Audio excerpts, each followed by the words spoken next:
all Philadelphia, all day. 97.5 The Fanatic and the Fanatic app. All right, what's up, everybody? Good morning. Middays with Marks. 97.5 The Fanatic. Good morning, everybody listening on the radio, on the world-famous Fanatic app, on Alexa. Just say, Alexa, play 97.5 The Fanatic. If you're watching live on YouTube, good morning. Make sure you like and subscribe to 97.5 The Fanatic. Hit that little thumbs up button. You can watch us live every day. Hello. As we say good morning, back where he should be, in his cage, behind the board, Mr. Ray Dunn, with a big Phillies win last night. He improves his record to 2-3 on the season. Hi, Ray. As do they. 2-3, How Johnny. about that? 159-3. That's what we're going this season. We're not losing again. And Ray was there. It's documented. He took a picture. He sent it. Oh, Good to yeah. see Ray still doing the crack. As we say good morning, making his triumphant return to Middays with Marks, Mr. Jason Retitis. Hello, good morning. How are you? Ray's been to every Phillies game this year. Have you really? Yep. You going for 162? I would love That'd to. be tough. That's a tough putt, isn't it? Yeah. Well, 81 would be difficult as well. Oh man, The streak ends today. Yes. right? Yeah. Yes, Streak he's ends not. today. He's not going to be able to make it today. It's like that's like your dry January. It fell off real early. One day. Good you would have point. made it to opening day, and that's it. So, if you're joining us from the start of the show, Andrew Painter was fantastic last night, but we are going to talk about the Tim McManus, Jeremy Fowler article. We are going to have Jeremy Fowler on the show at 11 o'clock. Nice. We are not going to tackle the Tim McManus and Jeremy Fowler story like a lot of people out there that I see on social media would complain about. All right, we're going to discuss it because Jalen Hurts is the quarterback, and there's a lot to discuss with Jalen Hurts and the Eagles. Always. But this isn't going to be where we come out and say, Jalen Hurts, Jalen Hurts this, right? So just remain. Here's what I'll say.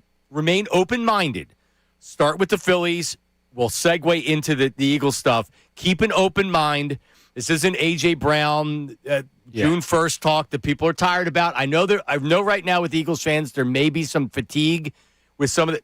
This is going to be a good conversation we have with Jalen Hurts, so stay tuned for that. It's got dynamic angles to it, It really does. and you got like Mike Mies would say, you got to go to the second level on this one. Yeah, it is. You You're right. really got to. You can't just go surfacey. Because I'm glad you're here today. Because Sean dabbles second level sometimes. He's a first level guy like me.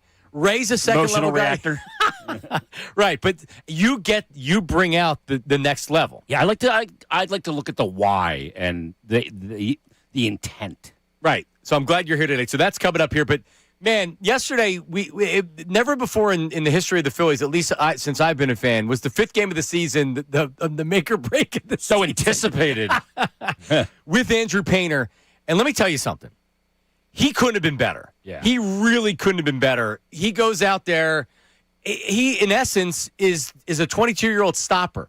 You needed somebody to go out last night and give them innings and not allow them to fall behind early and really give some strength in that rotation. Taijuan Walker wasn't great. Luzardo was bad. Nola wasn't great. And he came out last night, and he gave the second-best starting pitching performance of the season, and the Phillies badly needed it last night. It wasn't a blowout. No, no margin for error. That makes it even more impressive. I mean, geez, Marsh. I'll get a 6-run lead. Marsh, mate, where were you sitting? Where were you standing at the end of the game last night, Ray? Behind 125, so right behind home plate. So, Ooh. off the bat, I thought that was a game tire. I thought it was a double off the wall, rounding third. It's going to be a tie game. Yeah. Marsh Good made play. a nice play. Yeah. They got out of it, and it's like kind of a sigh of relief because it was a tight one. Yeah. But Andrew Painter, welcome to the Bigs, man. He Yeah. was fantastic. Yeah, good stuff. In a tight game like that in your debut is a tough spot because you don't have that margin. One swing of the bat and it could be going the other way. And he just hung in there. I thought he was good. And does it portend well for the future? We'll see. We know pitchers go through hell the yeah. league.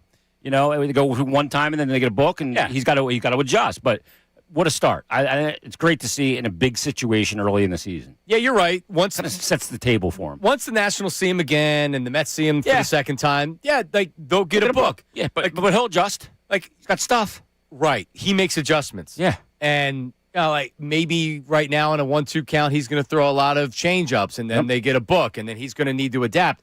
But what he showed last night, not only does he have 4 pitches, He was commanding all 4 pitches last night. He was getting swings and misses on changeups. He was getting swings and misses on a really good moving fastball. He's got the slider. He was mixing all 4 pitches up right now. And there's a big difference. Cole Hamels, when he was a starter, and he was able to develop kind of a show-me slider. Yeah. But when he first came up, he was fastball changeup. Yeah, that's it. And typically as a starter, you can't get away with that. Yeah, that's a reliever. You have to have at least a third. Right. This guy's got 4. Yeah. So and he wasn't afraid to use them. He looked every That's bit impressive. He looked every bit the part of a kid that was ready to make a major league debut at age 20. Yeah. I mean, the confidence at age 20 to use all 4 pitches like that in your debut is remarkable to me, because I would think he'd go, okay, I'm just going to boil it down to 3. It's the beginning of the year. You want to just go out and do your 3 best pitches, but no, he went 4 deep. He did. And a big spot in the game you have, and I can't even blame Trey Turner because I don't think anybody in the infield saw it. Maybe Bohm. But you get the pop-up that's behind second base, and Trey Turner's looking up, and I guess it was because of the twilight. He's like, he's putting his hands out. I have no idea where it is. Stott didn't know where it was. Was it Bohm that came running over to try to help out at the last minute? So he saw it from his vantage point, and that ends up being a double, which puts a runner on second base. I think there was 1 out in the inning, and instead of it screwing him up, or it's like, all right, well, he ended up giving up a run there, and that's like, damn. That really got, instead of it being an excuse to kind of crumble or not fall apart. Man, that didn't happen because he came. I'm trying to look. Yeah, so it was a 1-out double. He gets a strikeout and a strikeout to end the inning. Yeah, he gets a strikeout looking, which I believe was a fastball, and then he threw. Or maybe I have it backwards. But anyway, the stuff was on display. Yeah. And when you lost 3 straight games, even it being the 5th game of the season, and we know the Phillies, it wasn't a make-or-break game and everything else. The noise in this city and where Phillies fans were going into the game last night, if they would have lost again last night, what are people saying this morning? They're bums. We're pissed. Yeah, trade everybody. Yesterday, we were talking to Topper. If this continues, is he getting fired? Is he on the Harper. hot seat already? It quiets it. Yeah. And that's what a stopper does, is when a team needs you to come out and get a win. That's what he did last night. Well, 2 and 3 feels a whole hell of a lot different than 1 and 4. It feels a lot different. It does. And then you got the game today, and you try and get to 500, and you move on. I mean, the alarming number is the -14 in run differential, but offense still not all the way back. Yeah, Kyle Schwarber with an early home run last night, and then Adolis the Swolis with an opposite field home run that just made it out of there. Well, that's a muscle ball there, boy. Dude, that's a Mike Piazza. Yeah, I'm going to go the other way with my arms. Like a slap with the forearms. Unbelievable. So if you look at Garcia, and I've been a guy going into the season saying, hey, if you're expecting him to turn into this hitter he hasn't been, then you might be disappointed. So far, so great. And he's been hitting the ball really hard. Yeah. If you look at the exit velocities of pretty much everything he's been hitting recently, he's smashing the ball. Yeah, so he's on it. He's on it. Yeah. He's seeing the ball really well right now. So even though the Phillies' offense isn't great, Harper had a hit an RBI last night. Bohm's really struggling at the plate. Turner had a hit, but overall he's not doing well. Stott, but they got the win last night. Real Muto, I think, looks worse than anybody. He was 0 for 3 last night. And you're already mad at him for the way things went. I think it was the last show I did. Okay. So the last time, that's so funny, Ray, the last time Jason and I, when we worked together, was when Bo Bichette, God, it was that long ago? I think so, yeah.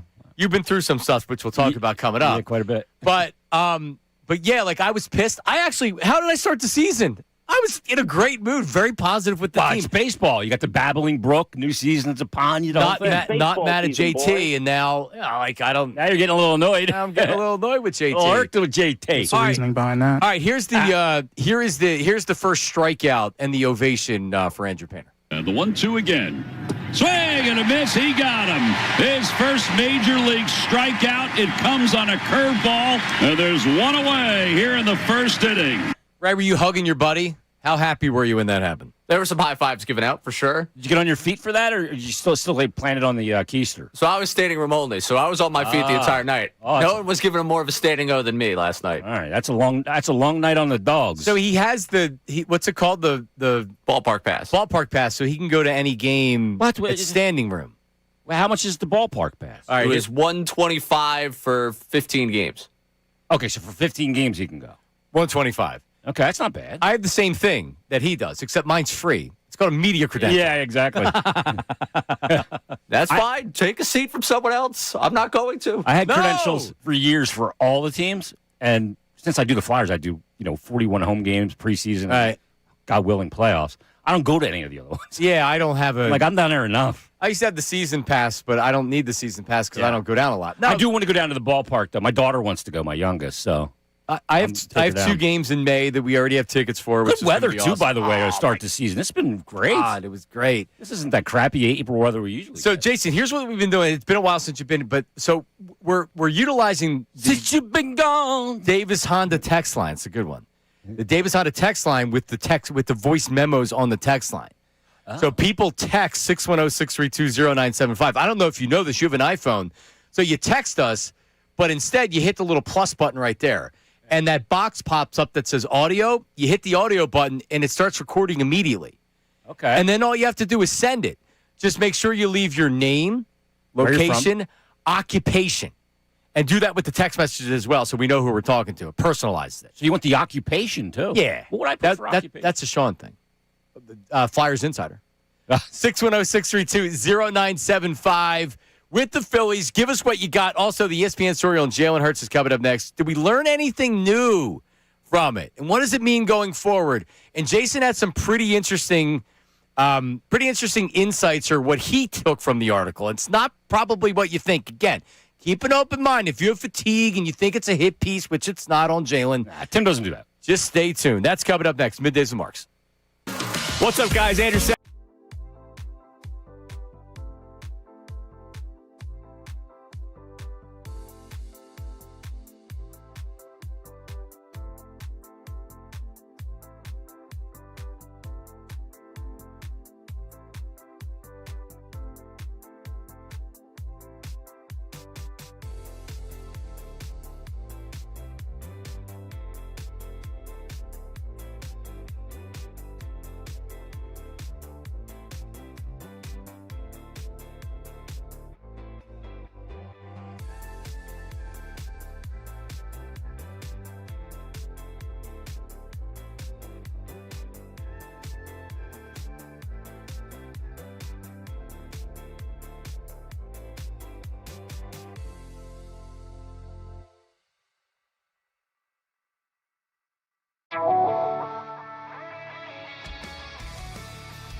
Way I've got to Get away Pain and Love. from the pain you Right. drive into All right, love. we're back. Middays with Marks. Jason Retitis is back. What's going on, man? We'll Been get a while. we'll get a health update from you, and we'll talk about the Flyers and the debut of Porter Martone. Yes. How about that? That's Good coming. boy. That's coming up. The Eagles conversation based on Tim McManus, his piece with Jeremy Fowler, and Jeremy Fowler joins us at 11 o'clock. That's coming up. But we have some voice memos, and we have a couple text messages. Ray on the Davis Honda text line. What do we have? Mike from Bristol. I was at that game last night, and I'm just going to say Painter looks amazing. He looks like a mammoth on that mound. He's huge at 6'7". Him on that mound makes him look 7'4". He looked great. Pitches were amazing. That first strikeout with that nasty curveball in the beginning was huge. Standing ovation immediately. Everybody was going crazy every inning with how great he was playing. Crawford once again looked amazing. He's hitting the ball and seeing the plate just so well right now. It's insane for a rookie to be that poised at the plate. And on Bryce a little bit, I wanted to make a note of this. Me and my friend were looking at each other talking about this. Bryce just looks like he's uninterested out there. He's moping around. He just looks like he doesn't want to play. It's kind of disheartening, especially with how good Schwarber was playing. It would be nice to get some energy going. Ray, have you noticed low energy Harper? Annoyed Harper? Maybe bad body frustrated language? Body language? The body language been off, I would say so. A little shruggy. Yeah, he's not having fun. I mean, it wasn't overly noticeable, but now that it's brought up, yeah. Is he struggling and he's pissed? He's wearing a little bit of his struggles. Yeah, I agree.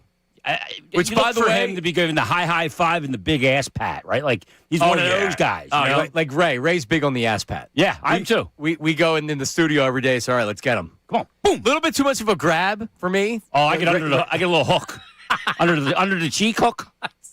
Yeah, you gotta get a hook. Shut up. Yeah, a hook. What's that? A hoof. So we also have some text on the Davis Honda text line. What do we got?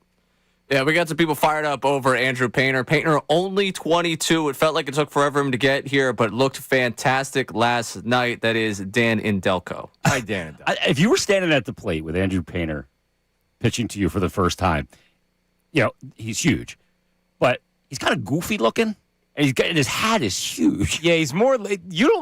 I don't think you realize how tall he is. He looked tall last night, but he is. He's kind of gangly. Yeah, more than.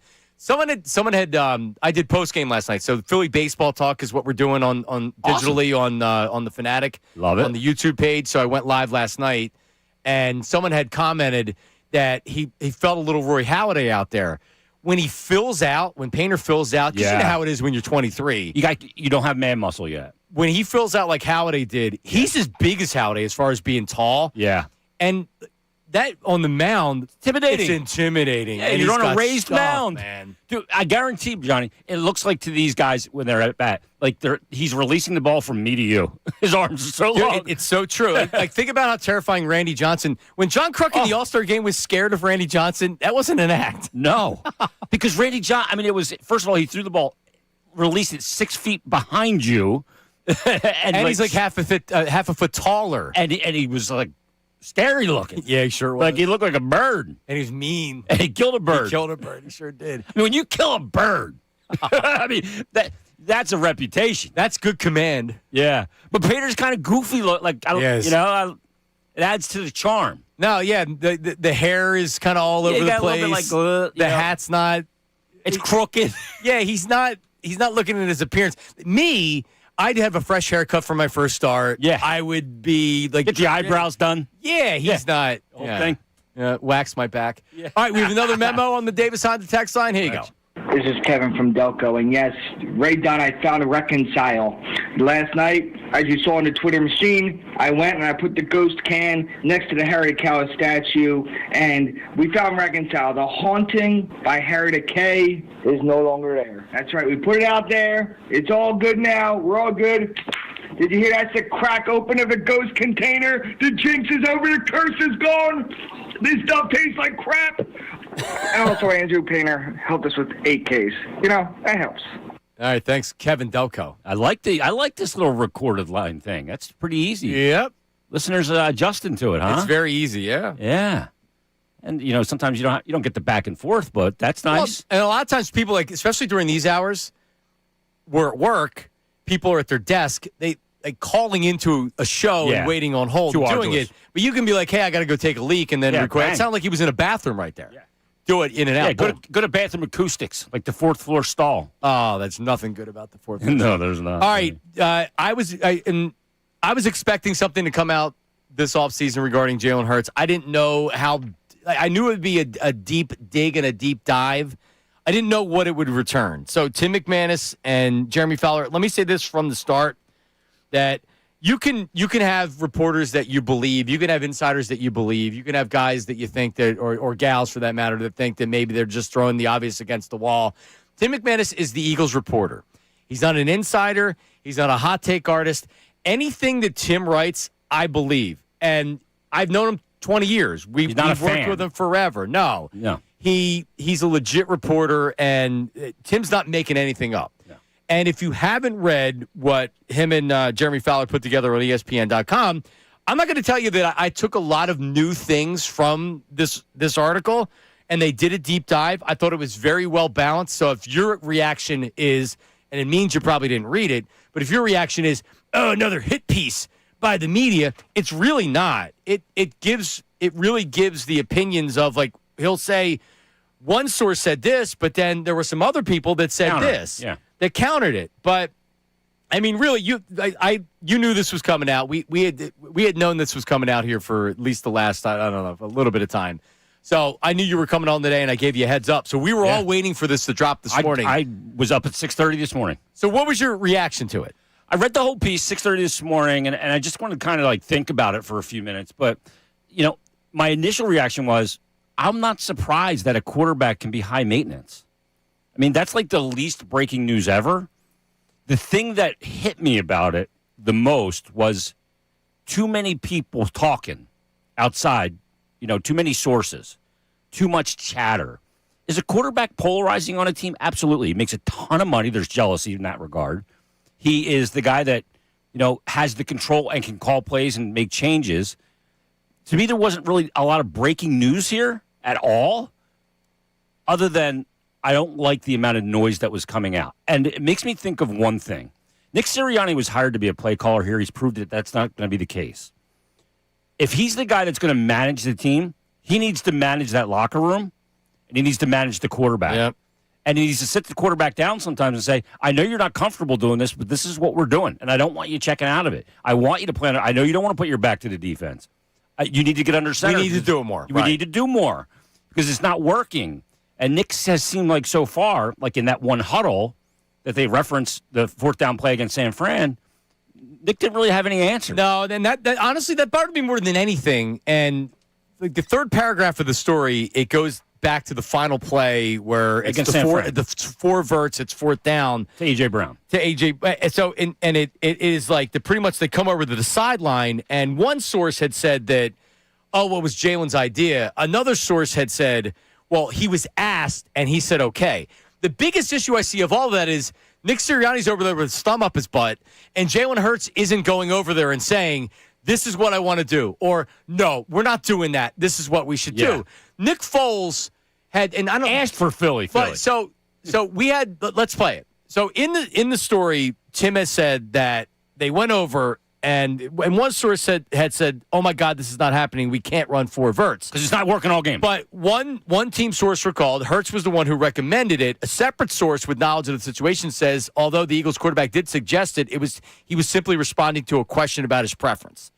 The bigger problem is Nick Sirianni has absolutely no input on it, and you're relying on Kevin Patullo, who's got fired for good reason. Yeah. And then the quarterback doesn't seem to have a particular opinion on what to do. Yeah. Now, so what do we have first? Is this Nick Foles? This is Nick Foles on the play. Listen. In this moment, as a quarterback, you have plays. And as an offensive coordinator to head coach, you can suggest a play. But when you call a timeout and you're discussing everything on the sidelines, I'm asking my quarterback, what do you like right here? Here's the call sheet. Because that's what the coaches would do with me. When I was on teams where I was a leader and it was like a high-functioning offense and I was excelling, they'd be like, hey, what do you like? And this is Jalen Hurts' next step. They're going to have to, in off-season training, they're going to have Jalen call it periods. Where, hey, Jalen, it's you. We'll give you, if you want a call sheet, have a call sheet. Or if you want to run a play in no huddle, you call the 2-minute. They might already be doing this, but I think the next step in his progression, I think he's great when they call plays and he runs plays and they're on the same page. He's shown that. He's a Super Bowl champion, Super Bowl MVP. I believe Jalen Hurts can be even better and better and better and better. It's a really good cut. I want my quarterback coming over with conviction, going, this is the play we need to run here. And then they can try and talk about it if they don't believe in it. Or no, the hell with that. So we had Trey Burton on. Do we have this right? Oh, nice. We were talking about the Philly play before the documentary came out. Yep. And very interesting cut from Trey Burton. Listen. We had a play. It was basically, long story short, a speed option. And we called it Speedo. So I think it was Speedo right or maybe Speedo left. I don't remember. But yeah, it was a speed option. Foles never loved it. Going into the game, he talks like openly about actually hating the play call. And then when they called the timeout, that's when obviously Nick went to the sideline and said, you want Philly. So they were calling some other play. He didn't like it. And Trey had said also Nick was very vocal when he didn't like a play. So in other words, he goes over and he didn't MF Doug Peterson and say, listen, he went over and he said, how about Philly? And Doug's like, yeah, let's do it. You know, like believing in his quarterback because he's out there. And that's when Nick won it and went over. Yeah. So if that's Jalen Hurts in that final play call, they run whatever the play is that was called, and it may or may not work. Right. Instead, it was a touchdown, and it was the game. Yeah. Yeah. Right? So think about that. And a little alarming. This is the next progression from Jalen Hurts. The reason why you bring in an offense that he's not going to be comfortable with running because it's nothing that he's done before is you're challenging the player. And quite frankly, for people that want to be negative on Jalen Hurts, and I get it, you'll probably hear a little bit of that from me today, he's met every challenge that he's ever had being a quarterback. Yeah. He really has, from college to the pros. He's been knocked down a couple times. Man, he sure has, and he always responds. Yeah. But so I thought that part of it was interesting. But should he have that by now, John? He's 27. He's going to be 28 in August. He should, but he doesn't. Okay. He should. I agree. I think he should too, and I agree that he doesn't. He's flawed as a quarterback. Yeah, he's not a finished piece. He's not, and there's still a lot he can do better. So here's some more from the article.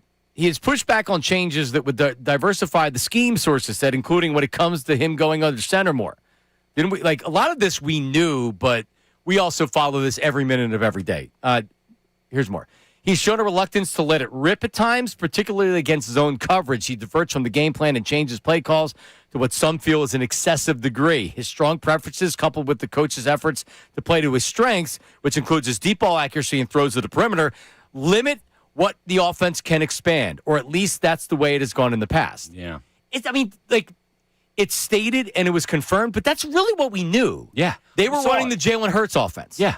I mean, we saw him go under center. I remember repeating the numbers of yards per play under center versus yards per play in the shotgun. And we're going, why are we not seeing more under center? He's not comfortable. So he would check the play off if it was called. And he'd run something that he was more comfortable with, and it becomes more predictable. And, you have that variance in your offense. And right.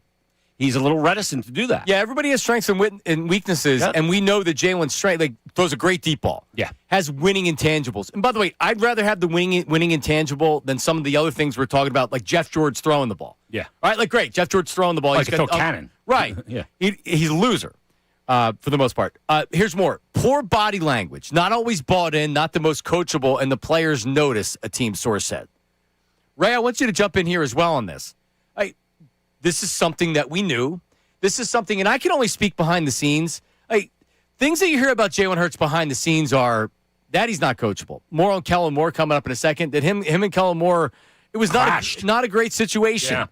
Yeah. That Jalen very much is he's not the most relatable guy. The relationships that he has, he's not great. Some people just aren't great with that. I'll be honest, I'm an only child.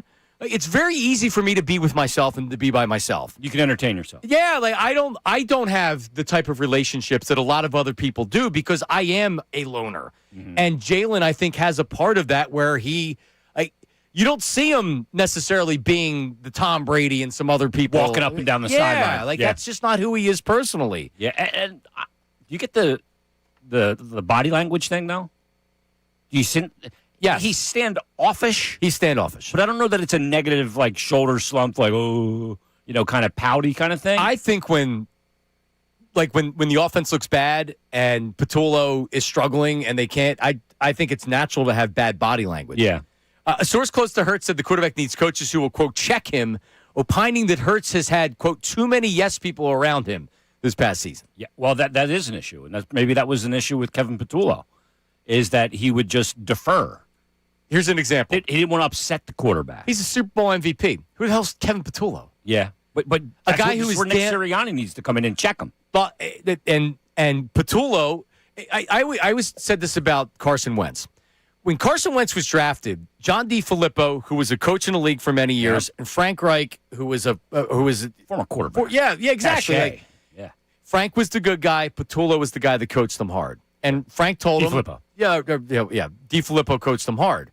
And Carson didn't like that. Yeah. DiFilippo went and became an offensive coordinator, got a job, but he didn't like that hard coaching. So when they brought in Press Taylor, guess who Press Taylor is? He works for Carson Wentz. Yeah. Carson Wentz became the young stud in the NFL. Press Taylor's Press Taylor. Now you work for Carson Wentz. So guess what? You're not going to tell him what he doesn't want to hear. I think that's natural. Yeah. And Press Taylor hasn't been a great success becoming an offensive coordinator and a head coach. You're maintaining a relationship. There were yes men around Carson Wentz. Frank Reich left. He became a big star. He got the contract, and you can see how that worked out. Yeah. Jalen Hurts is a Super Bowl MVP, and when you come off being a Super Bowl MVP, it's difficult for other coaches like Petulo to say, hey, we got to have a difficult conversation. Yeah. And you may think you're trying to do it. Man, if he's difficult to coach and he just won the Super Bowl and he's the MVP, you think Petulo's having a real conversation with Jalen Hurts? No way. Not that it's going to resonate. He doesn't have the cachet. Doesn't. And I don't think that's anything unnatural. No. I think it's a progression that happens. There is so much ego. And, these guys want to do it their way. They know what they feel comfortable in. And when you have ultimate success, like winning a Super Bowl and being the MVP, doing it your way to a high degree and having the running game of Saquon Barkley, then it's hard to get a guy to move off it. The fact that the quarterback is difficult to coach is no shock to me. These are things that need to be managed day in, day out. Is there a bigger diva in the NFL than the quarterback? I was going to say in all sports, but then I think of the superstar in the NBA, the max contract in the NBA. But even those guys, James Harden type, they have max contracts and they're making hundreds of millions of dollars. Yeah. Like since an early age, the quarterback is treated differently than anybody else in the world. It's the hottest girl in school, the whole thing, right? They become like these From guys. Pee-wee. Think about these guys too, the elite. They've been like freaks. Like they're a show from the time they're 13. They're treated more importantly than anybody else. Their ass is kissed more than anybody else. Yep. You think about that. Ray, what do you have to say about this so far? So far about the whole thing, I mean, I kind of agree with you. Reading it this morning, I went through it. I was like, I don't know if there's a ton here where I'm like blown away by what came out about it. To me, it's what's the next step here? What does this mean for him with a new offensive coordinator coming up this season? Yeah, they could say he's open to change, but in there, they're very clear. Motion and different schemes, not something he's about. Well, guess what, buddy? Get ready to learn motion with Sean Mannion. Like, that's something they're going to do here. Yeah, that McVay Shanahan offense has got a lot of moving parts. They brought him in because they said, and I have something on Kellen Moore here. Kellen Moore tried to do stuff, and ultimately it wasn't working early, and that's when they bailed on it. And they won a Super Bowl. Yeah, they bailed too early, but they did it on the back of the offensive line and Saquon Barkley. That's a once-in-a-lifetime type way to win. Yeah. You can't. And they clashed Kellen Moore coming in as an experienced offensive coordinator in the league. Like, this is a first-time offensive coordinator in Sean Mannion that comes in here at age 33, and Jalen Hurts says, he's how much older than me? What did he do in the NFL? Like, I understand. If he's more open to change, great. I'm happy for it. They needed a change from Petulo. I just look at, okay, he better mean, or the source better mean that he's open to change coming up for the next season, because we saw what the offense was last year. They can't keep replicating that. Teams have a way to slow down this passing offense. If they need to change it, he needs to actually be open to that change, and he can't shut down on the next offensive coordinator. He's been served notice. Yeah, big time. That's where I wanted to go next. Is this in the middle of a contract? No more guaranteed money after this year, or very little guaranteed. Is this he's either going to evolve or move on? Yep. Is that what it is? And the thing I fear most is that Jalen Hurts with Mannion goes, you're 6 years older than me. I know you played the position, but you haven't been in my shoes, bro. Or, or he says, this dude's the next young, hot stuff. And buys in. And the Eagles are saying, this is what you got to do. And it's all about the personality and the way that Mannion does it, right? He seems like he seems like a very bright guy. And the fact that he did, even though he wasn't a great quarterback in the NFL, making it to the NFL, as opposed to Petulo, who just the good old boy network, he just kept moving it up and moving up with Sirianni, and that's how he got the job in his late 40s. So guess what? Like, it's still outside of an absolute disaster this upcoming season, the likelihood of Jalen Hurts being the starting quarterback of the Eagles is 95% the previous year. I mean, or in 2027. Yeah, I still but this is definitely all right, This is what we're doing. Come to Jesus. Before, we were fine with running the Jalen Hurts offense. We're not doing that anymore. The player needs to evolve, and he needs to be coached differently. On Kellen Moore. Kellen Moore, the Eagles offensive coordinator in 2024, had tried to implement new offensive concepts that Hurts did not always embrace per multiple team sources. And I can say this. This is something that was very well known around anybody. Anybody that's around the team or covers the team or has any contacts with the team, a lot of this stuff is known. A lot of this stuff just wasn't put out there because it's obvious. It wasn't put out there. More. One of the sources said they believe the changes concern motions and shifts, recalling that Hurts was not receptive to the idea. A third-team source said Hurts was going to experiment with the new wrinkles in 2024, but they were not paying off immediately. He was quick to pivot and express his discomfort. And you know what Kellen Moore did? Very wisely pivoted to something else, and it worked. Yeah. The question is for this year, how long do you keep doing it? How long do you keep doing it? Like, if he's struggling with the offense and it's week 3 or week 4 and they're 2-2? It's a totally new offense. There's going to be some growing pains in it. You're asking everybody to do something totally different. See, I think the offense... And you have A.J. Brown to do it with you. You have that weapon. I don't think you're going to, but don't tell... I think you are. Portion of our... Oh, really? Yeah. Oh. I want him. I don't want him to leave. Oh, I'm not telling you I want him to leave, but... You better or worse with him. See, to me... Well, you're better with him, but he doesn't want to be here. Let's save that conversation for a little bit. But to me, Ray, tell me what you think of this. This is more important from the offensive coordinator and the Eagles standpoint, is knowing how far to push him.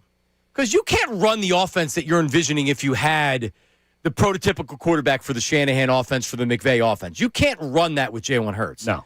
John Gruden came in here in 1995 and was the offensive coordinator. He was a Bill Walsh, Mike Holmgren, West Coast disciple, and that's what he wanted to run. We're talking about the 90s West Coast offense. A lot of terminology, very complicated and everything else. You know what he did? He had Ricky Waters and Charlie Garner, and he had Rodney Peters as quarterback. Guess what he didn't run? The same offense that he would run if he had Steve Young or Joe Montana. They ran the ball a lot. Yeah. He adapted to his personnel. I'm not telling you that you don't need to have Jalen Hurts evolve as a quarterback, because you desperately do. You also can't say this is the offense we're running and the hell with you, Jalen. You need to make sure you're managing the quarterback to where you can get him where to go. You can't square a peg round hole. I mean, the guy has a particular skill set. You still have to play to his skill set, but you have to diversify it. And he's got to be willing to diversify it. Multiple team sources describe the relationship between Moore and Hurts in 2024 as tense at times. Do you know why? Because trying to win.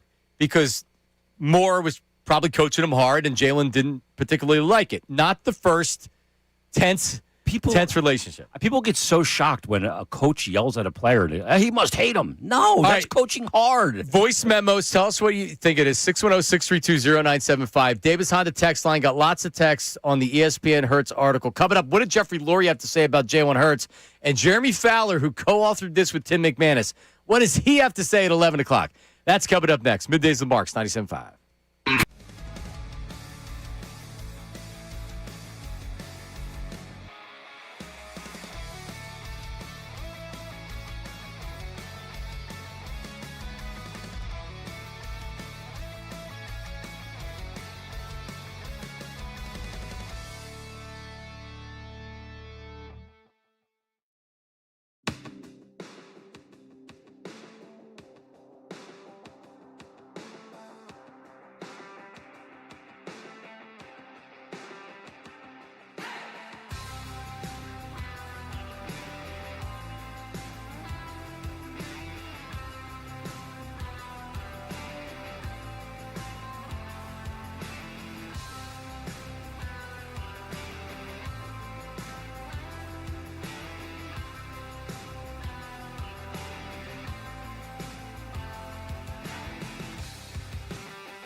All right, we're back. It is Middays with Marks on a one-hit wonder Wednesday. Jeremy Fowler, ESPN senior reporter, co-authored this Jalen Hurts article. He's coming up at 11 o'clock. As I'm with Jason Retitis today, Ray Dunn back in his cage. We'll let him out again tomorrow. And then Jason will be back on Friday. So get back in your cage. Would you rather raw meat or bananas? Bananas. Right. Well, back when I used to go to the zoo when you're in school or whatever, or you go for a field trip when you're in camp, and they had where they put the tigers, and they were just in these cages, and they would just go back and forth and back and forth, like not cages. Put your mic on. Not cages. The glass thing. Well, but that's outside. But the inside, there were just these big bars, like they were in jail. Yeah. And then they would have the hole in the back of it where they could go outside. Yeah. But they would just pace the whatever. I hadn't been to the zoo for like 20 years. Walk the perimeter. And so I go to the zoo. I'm like, yeah, I can't wait to see the tigers. They don't treat the animals like that anymore. There's no inside cage where they're just pacing back and forth and back and forth. Oh, really? They're you just can barely outside? see them. Yeah. Oh. I was shocked. I like when they're out there taking a little snooze. That's normally what they do when I go to the zoo. They're sleeping like all day. I never see them. I'm like, get up. Well, that was the good thing about the cage is you could actually see what they look like up close, but I guess it's, not nice to the animal, which I respect. Yeah. But you liked it when they chucked the big raw meat in there? Yeah, that's where I was going with it. Yeah. And I could see Ray in his cage eating the raw meat. Nah. Ray would have a thing of edamame. Romaine? Yeah, romaine. Edamame. Edamame. All right. My wife tried to get me to eat. She's like, try this edamame. I'm like, what the hell is this? You don't like it? You don't like edamame? Oh my God, it's one of the best things ever. I was It's a gonna say- nothing burger. No surprise to anyone. Big edamame guy. Yeah, I am too. Love it. Especially if it's made right, a little spicy. You get to some sushi places and they'll put some red Maybe pepper I'm getting in the wrong there. edamame. Oh, dude, you go to if you're going to the Maybe I'm grocery getting store. edamame B. Yeah. The A. All right, there you go. All right, so Jeremy Fowler is going to join us coming up at 11 o'clock. I mean, really, what I want to know from him is this really that abnormal than other locker rooms in the NFL?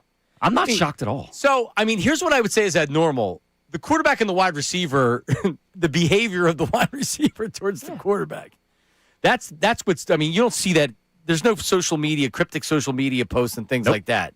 So there is some of that. But outside of that, there's nothing in here that I read where the behavior of Jalen Hurts is much of a surprise. Or alarms you. I mean, if he doesn't change, it could. Well, the fact that he's so, doesn't want to evolve, or I understand a quarterback pushing back, but you got to evolve. This is so big. This insertion of Mannion into It's so big. It's huge, and how it's going to play out, I have no idea, no clue. I don't know if this Mannion's going to be able to call plays and have the rhythm. He was a quarterback. That helps. So he understands the game flow. Right. It's a great question. I actually think it pays off great. Jalen Hurts. I'm excited about it. Jalen Hurts, when challenged and challenged properly, has responded every time. Yeah. From can he be a starting quarterback? He can't be a starting quarterback. Let me trade for Russell Wilson. Got benched in college. He's not good enough. He shouldn't be drafted in the first or the second He's round. overcome everything. That was me. I was the one that's saying don't draft him. I was the one that's saying he's not a good enough quarterback. And at every stop, 2023, his situation with Sirianni, they didn't get along. The season totally fell apart. He comes back from that, and they win in 2024. I may not be a Jalen Hurts guy. It's not in my – Sean has it in his bio, so that's why he said he's the Jalen guy. But, damn, I mean, I have to call it like I see it. The dude's responded every level, every step. He's proved the haters wrong. He has. At every time. He is a winner. There's no doubt about that. Now, the thing about him, the personality. He is not a guy that, like, I would – based on what I see, we only see what we see. I'm not with him every day outside the locker room or all of that stuff. But he doesn't seem like a guy that really connects with a lot of people. He does not. So when you hear, remember, what did Acho say that he saw him at the Super Bowl and he was just on his phone and he didn't say anything? Yeah. All alone. Right. He's with his representatives. Shady butted in when Acho was saying that. And what did he say? He said he wouldn't talk to you or something like that, or said one-word answers. Yeah. Yeah, like, it's pretty well known that Jalen isn't the most bubbly guy and doesn't have doesn't show his personality. Social. He's very comfortable with not being that guy. Yeah, and he's very businesslike, which is fine. Very businesslike. Which is fine. But no one's called him a bad guy. He's a different cat. Yeah. That's the funny thing that makes me chuckle. Was it Mike Silver that said that the guys in the locker room were trying to have fun with him and saying that, like, he thinks he's Jordan and he's too much like Jordan, and he didn't get what they were trying to do? Yeah. He didn't realize they were busting his way. stone. Well, no, like, he didn't get it. He didn't understand they were trying to bust the stones. Mm-hmm. He was just like, yeah. Yeah, and, like, now that he was mad about it. You're like, okay. Yeah, like, they're like, Give me more. the quarterback. Can't connect with them. So, and I know I'm going to talk about some of the best ones of all time, but Peyton Manning couldn't be all the things that Jalen Hurts is, which is hard-headed and sometimes difficult to coach or whatever. I don't know if he was that, but he connected with his guys. Yeah. Tom Brady had personal relationships. James Harrison went to New England late in his career, and he said he went in there because of his career. He hated Tom Brady, and he went in there with, like, I'm not going to talk to him. I'm going to be professional or whatever. Yeah. And he saw Tom Brady and how he had a relationship with everybody in that locker room, from the guy that just signed to the practice squad. Tom would go up and introduce himself and say, welcome to the Patriots. Yeah. Harrison talked about how much respect he gained actually seeing the teammate that Tom Brady How was. he operated day to day. Right. Yeah. So, you like, And it was genuine. Like, it wasn't forced. and it feels like Jalen is the guy that wants to be the ultimate winner and competitor, and Jordan probably wasn't the Tom Brady type leader, Yeah. but he was so good and such a winner that guys followed. Yeah. And what's proven to me is when the Eagles struggle, it's easy for people to get pissed at Jalen because they realize on the field he's not the best quarterback in the league. Yeah. And he's not. He doesn't have an infectious persona. Right. Let me ask you this. What are you more concerned about, the Jalen Hurts personality or the Jalen Hurts quarterback play on the field? If you're grouping his inability or lack of desire to change into the quarterbacking on the field, then I'll lean that way. Personality, he is who he is. He's been the same guy. But I've seen him win a Super Bowl being this guy. But he also in 2024 made changes. He made a concerted effort to have more relationships. He did. Like, remember, at the end of 2023, he was sitting on the end of the bench by himself. Mm-hmm. Howard Eskin reported that Fletcher Cox told him that the guys were unhappy with his behavior. And I had heard as well from a veteran player that there were a lot of people that were like, well, does he think he's better than everybody else? Is he blaming everybody else? That's when the quarterback... It was like singling everybody else out. That's where he needs to be, hey, we all suck right now. Yeah. And he needs to be the leader. That's the body language. Yeah. Jeremy Fowler, I want to know right off the bat from Jeremy Fowler, is this anything that's much different than other locker rooms in the NFL? Winning locker rooms. Yep. Because this is a winning locker room. It sure is. Jeremy Fowler, ESPN, wrote the story with Tim McManus on Jalen Hurts. That's coming up next. Middays with Marks, 97.5. Now on 97.5 The Fanatic Sports Update. Painter's debut. I'm Ray Dunn with this Fanatic Sports Update. It's brought to you by Positive Coaching Alliance. Questions about youth or high school sports. Positive Coaching Alliance can help. PCA, a national nonprofit, develops better athletes, better people through sports. Info at positivecoach.org. Andrew Painter going 5 1/3, allowing just 1 earned, striking out 8 in his debut last night. It was a great start for the rookie in his first start as a Philly. Adolis Garcia and Kyle Schwarber both homered in a 3-2 win for the Phillies over the Nationals, back to their winning ways. They had Christopher Sanchez on the mound today to wrap up the series. ESPN came out with the story of the Eagles' offensive struggles in 2025, detailed some of Jalen Hurts' role in that. Jeremy Fowler co-authored that story. He will join us coming up in the next segment. Yesterday from the league meetings, Jeffrey Lurie was asked about his feelings for his franchise quarterback. Oh, I love Jalen. I mean, there's no bigger fan of Jalen than me. Clutch gene, absolutely. MVP of the Super Bowl 13 months ago. Should have been MVP of the Super Bowl against Kansas City the first time. Exceptional. We'll talk again to Jeremy Fowler of ESPN coming up in the next segment. The Flyers fell 6-4 to the Capitals last night, but did not lose any ground in the playoff chase. Speaking of playoff chases, 76ers, 7 o'clock tonight against the Wizards. You can listen to the game right here on The Fanatic. This update's also brought to you by Mothers Against Drunk Driving. Victims of drunk and drug driving, your grief is unique, but you're not alone. You always have a place at MAD. Call 24-hour victim helpline 877-MAD-HELP or visit mad.org. I'm Ray Dunn for 97.5 The Fanatic.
right, back it is Middays with Marks. I am John Marks.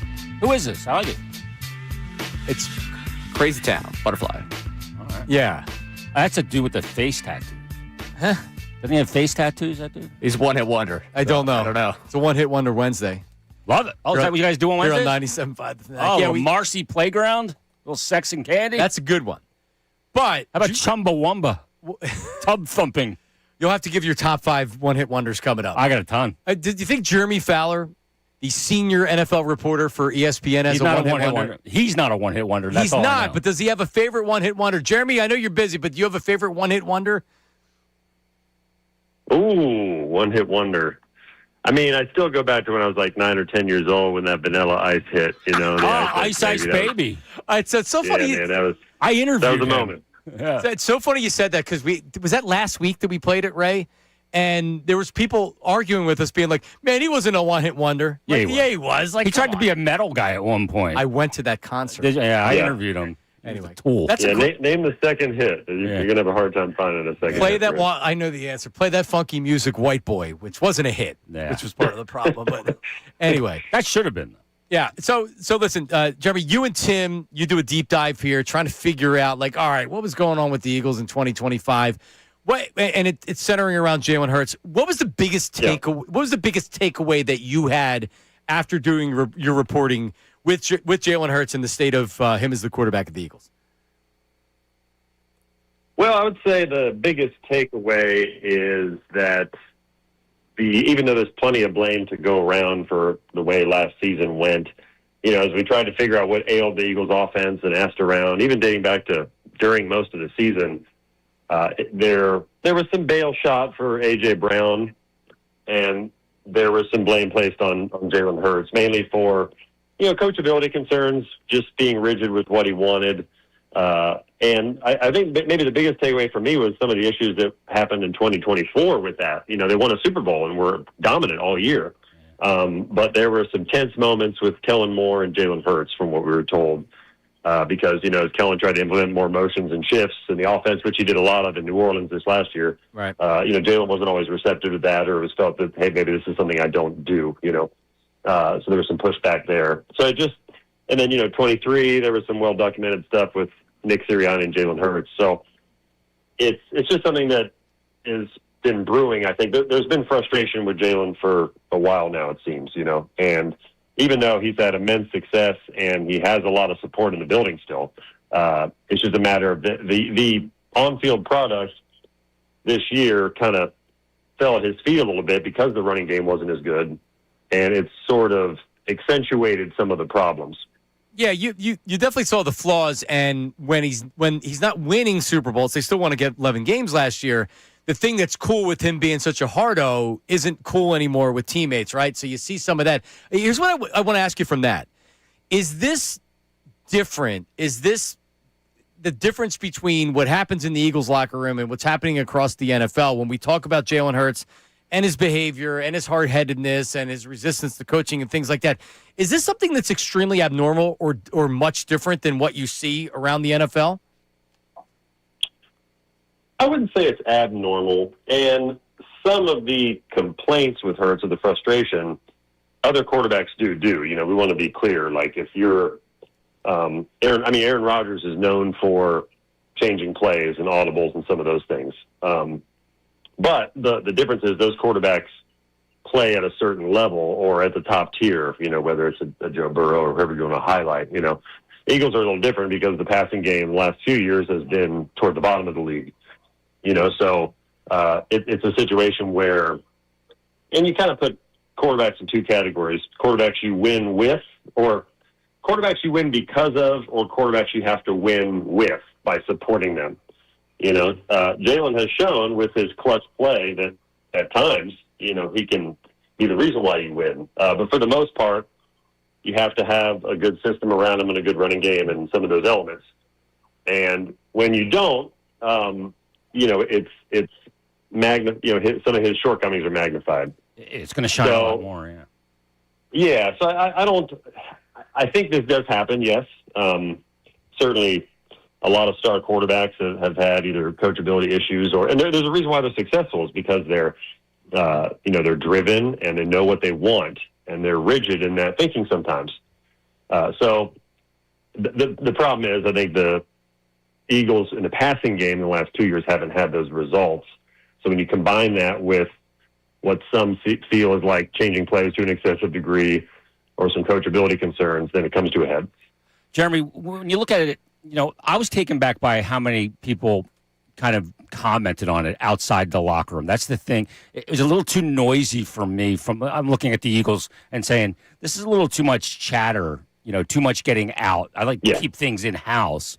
But is this also a personality thing where maybe he's not, the guy that kind of melds in with the teammates and is part of the group and a little bit of the quarterback with the big payday and everything, of kind of being a little bit of a loner? Yeah, he doesn't connect with that comes in layers. I do think that's a factor. I think the Hurts supporters would say, look, he is an introvert. He's just that way. He could win a Super Bowl or get a $50+ million a year contract, make these huge life achievements, and you're not going to see his face change when he does it. So it's like a steely resolve, and it's helped him be successful. The flip side of that is that can be difficult in the locker room at times, especially in a quarterback position where you want to be accessible to everyone. You need to be a leader, and sometimes you got to pick people up emotionally a little bit. There are different ways to lead, of course, but at the quarterback position, it's more is expected a little bit. Now, to Hurts' credit, from what we gleaned, he improved upon that late in the year. Yes. But there have been times where, we cited in the story a example with Brandon Graham and Big Dom, talked to him about some of the locker room decorum and relating to players, and he tends to isolate a little bit. I think that's how did he by take his that nature. How did he take that from Big Dom and Brandon Graham? I think he took it well. I do think he responds well to challenges, and that's why we're hearing right now that with Sean Mannion, the new OC, Jalen has seemed very receptive and open to some of the changes they have to make. I think part of that is, I can't speak for Jalen on this, but just my observation is the train is leaving now, and you got to hop on it, because of they've had basically the same offense that Kellen Moore tried to tweak, but it's been an offense that's accommodated Jalen. They've taken it so far.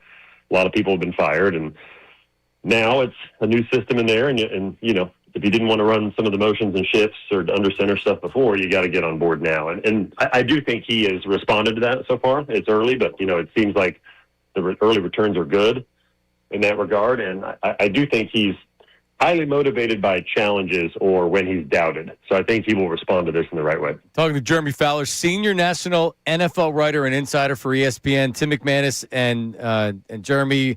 A hell of a piece, man. Yeah, on ESPN.com today. Inside Eagles 2025 friction as Jalen Hurts stands at a crossroads. Last couple weeks we had a couple of the Zach Berman and The Athletic, and there was another reporter that we talked to as well. And they termed it as, this isn't a prove-it year for Jalen Hurts, but it's a prove-it year for Jalen Hurts. And I knew exactly what he meant, because it's not a prove-it year for Jalen Hurts. He's established, but this is a crossroads for him. He can take this offense and he can make the progress that the Eagles want to see and evolve, or he can look like he did last year, and there's going to be more frustration. So, I mean, he doesn't have a lot of guaranteed money back after this next year. The owner's been asked about a contract extension. Howie Roseman's been asked about a contract extension. He comes out this year and he plays great, and he evolves, and he picks up this offense. He's going to get a contract extension. Everybody's going to be very happy.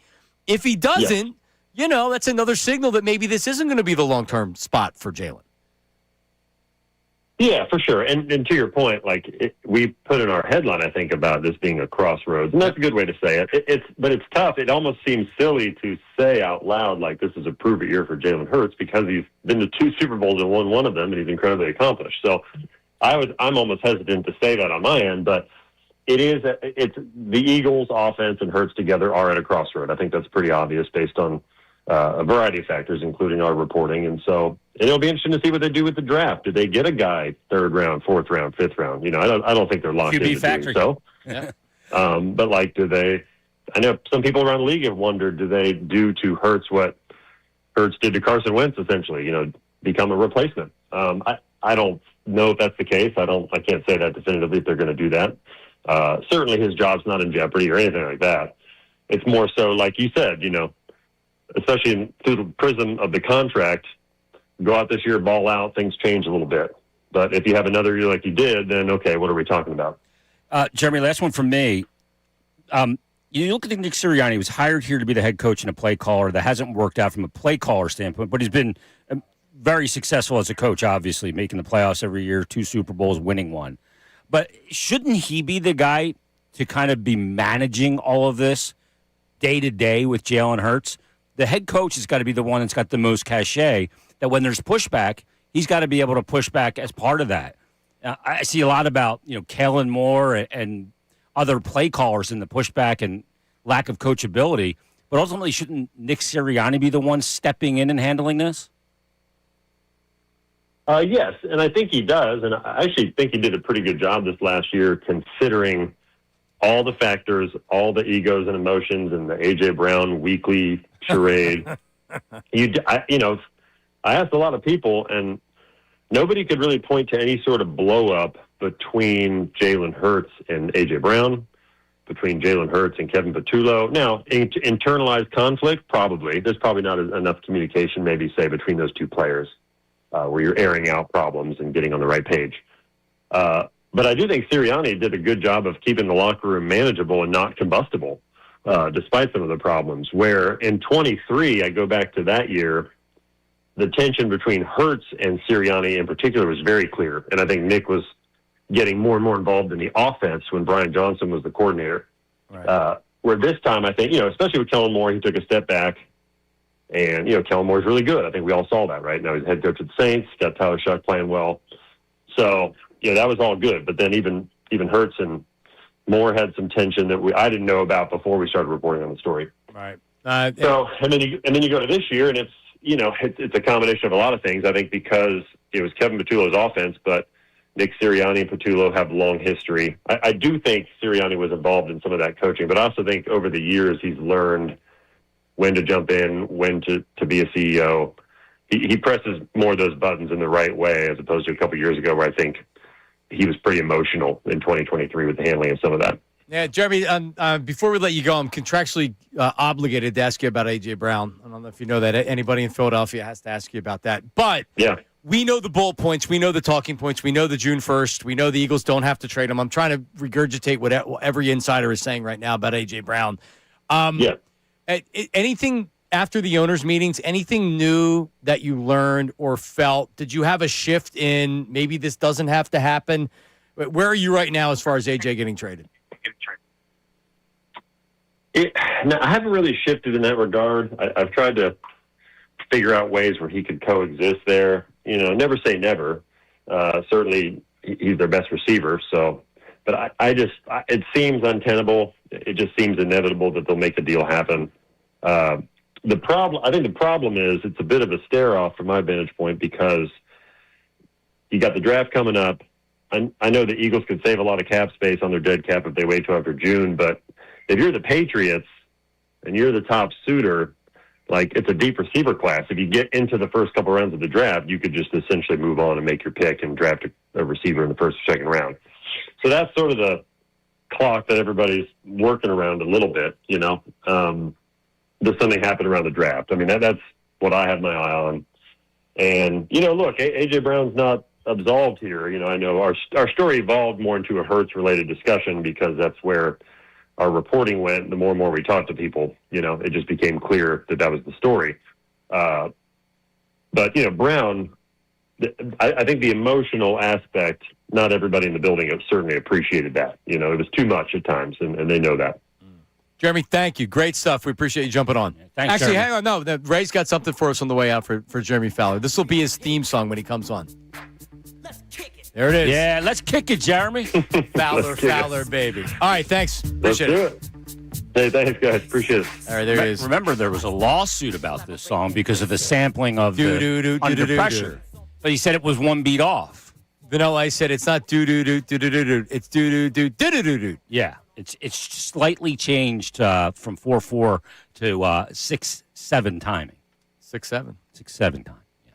Jeremy Fowler, baby. Do you know how to count the timing? 1, 2, 3, 4. 1, Ta 2, 3, ta 4. ti ti ta. Ta ta ti ti ta. that how you do I it? like ti ti tas. Tickety tickety ta ta ta. I'd like to get some ti ti tas tonight. They don't do that How about anymore. no No, tater tots? I don't know. I don't know what they're doing. All right, so there you go, Ray. Next time Jeremy's on, we have to have the Fowler baby. Fowler, Jeremy baby. Fowler baby. Ding, ding, ding, ding, ding, ding. Reporting on the NFL, baby. Ding, ding, ding, ding, ding, ding. Jeremy's under pressure. That's a good one, too. Yeah. Oh, one of my favorite songs of all time. That's a good one, David too. Bowie and Queen. All right, so here's my question to the text line and the voice. Have we handled the Eagles story well? Right, Ray? What do you think? I know a lot of people. How about that? Oh, another negative Eagles story. Bleh. Some people were calling it a hit piece on the comments. Not a hit piece. Not a hit piece. Not a hit piece at all. No, I think it very balanced and quite frankly, not a lot of new information, but I also follow every minute of this every day. Ray, your thoughts? One team source So says, much good. One team source says Hurts is as open as open as he's ever been to changes. They're not even around, though. How do we know this?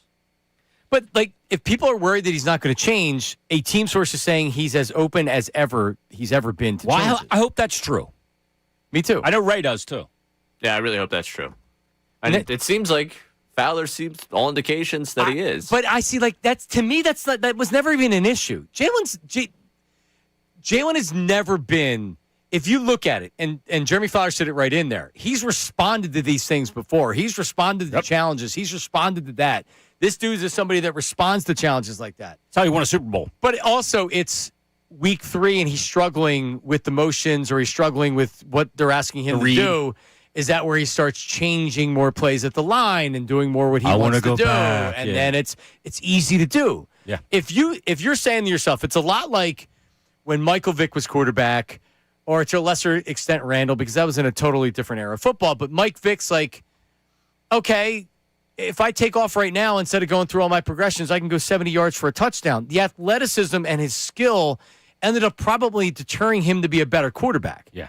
Because if you go back, you stand back there, and he was such a dynamic athlete. Jalen in some of these games might be saying, all right, I know this is what they want me to do, but I can get a first down. Yeah, I can get a first down right here. Or no, this is actually, I'm better at doing this, so why would I continue to struggle? Yeah. And when you've had ultimate success, and he's had ultimate success as an MVP of a Super Bowl, that's even harder.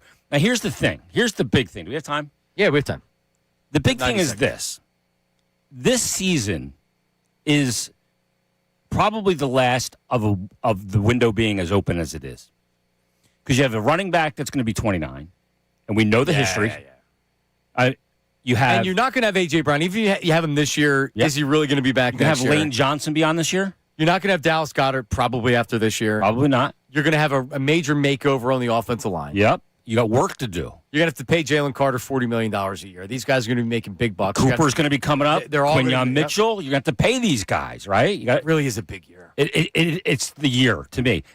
This is why I do not want A.J. Brown to go anywhere, because you're a better football team with him than without him. And I don't care about the draft. People love the unknown draft. Oh, that guy in college did this and did that in the Big Ten or whatever. It's not the NFL. It's not a known commodity in the NFL yet. Maybe it will be. Maybe it's Justin Jefferson, Right. But maybe not. No, I'm not telling you I'm not worried about the wide receiver position if they trade A.J. Yeah, I mean, Devontae Smith can be a number 1. I believe that. All right, who's the number 2? But who's number 2? Because Devontae was Is it Hollywood? Number 2. No. No, it's not. No, it's not. Ray, which is closer? They win with Hurts or they win because of Hurts? What's it closer to? Over a season, they win with. In general. So far, Jalen Hurts and the Eagles, are they winning because of Hurts or are they winning with Hurts? Put it up on Twitter. The way Jeremy said I think something. because. Jeremy said something similar during the interview, and I wrote it down because I thought it was an interesting way to look at it. At 975 Middays, 610-632. I saw you over there writing something down. 0975 610-632-0975. That's the phone line. That's the voice text on the Davis Honda text line, and that's the text line. Just make sure you're leaving name, location, and occupation. Coming up, Jeffrey Lurie spoke last night about Jalen Hurts, and what about A.J. Brown and their meeting on the practice field? We'll get to his comments coming up next. Middays with Marks, 97.5. Now on 97.5 The Fanatic Sports Update. Dazzling debut. I'm Ray Dunn with this Fanatic Sports Update. Andrew Painter last night with 5 1/3, just 1 earned, 8 strikeouts to lead the Phillies in their 3-2 win over the Nationals. Dolis Garcia, Kyle Schwarber both homered in the win. Christopher Sanchez getting the start to wrap up the series. And you just heard from ESPN's Jeremy Fowler, one of the co-authors on the stories of the Eagles' offensive struggles in 2025, detailing some of Jalen Hurts' role in those struggles. Here is Fowler talking about some of the internal frustration with Hurts. There's been frustration with Jalen for a while now, it seems, and even though he's had immense success. We'll get into all that has to do coming up. Also, what Jeffrey Lurie had to say from the league meetings. He spoke with reporters last night. You can listen to the full conversation with Fowler about Hurts, the Eagles' offense, and the future for that group on our website or the Fanatic app coming up soon. Flyers lost last night to the Capitals. They've lost 6-4. They did not lose any ground on the playoff chase, though. And speaking of playoff chases, 76ers back in action tonight against the Wizards at 7 o'clock. This update is brought to you by Mothers Against Drunk Driving. For victims of drunk and drug driving, grief is unique, but you are not alone. You always have a place at MAD. Call a 24-hour victim helpline 877-MAD-HELP or visit mad.org. I'm Ray Dunn, your home for the Sixers, Flyers, and the Union. 97.5, The Fanatic.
A one-hit wonder.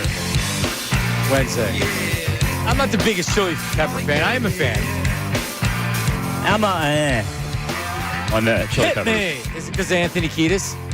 Yeah, he can't sing. Yeah, he's a great frontman, though. Yeah. They're a little all over the place for me. They are, but they've done it for a long time. Like I said, I don't think I own any.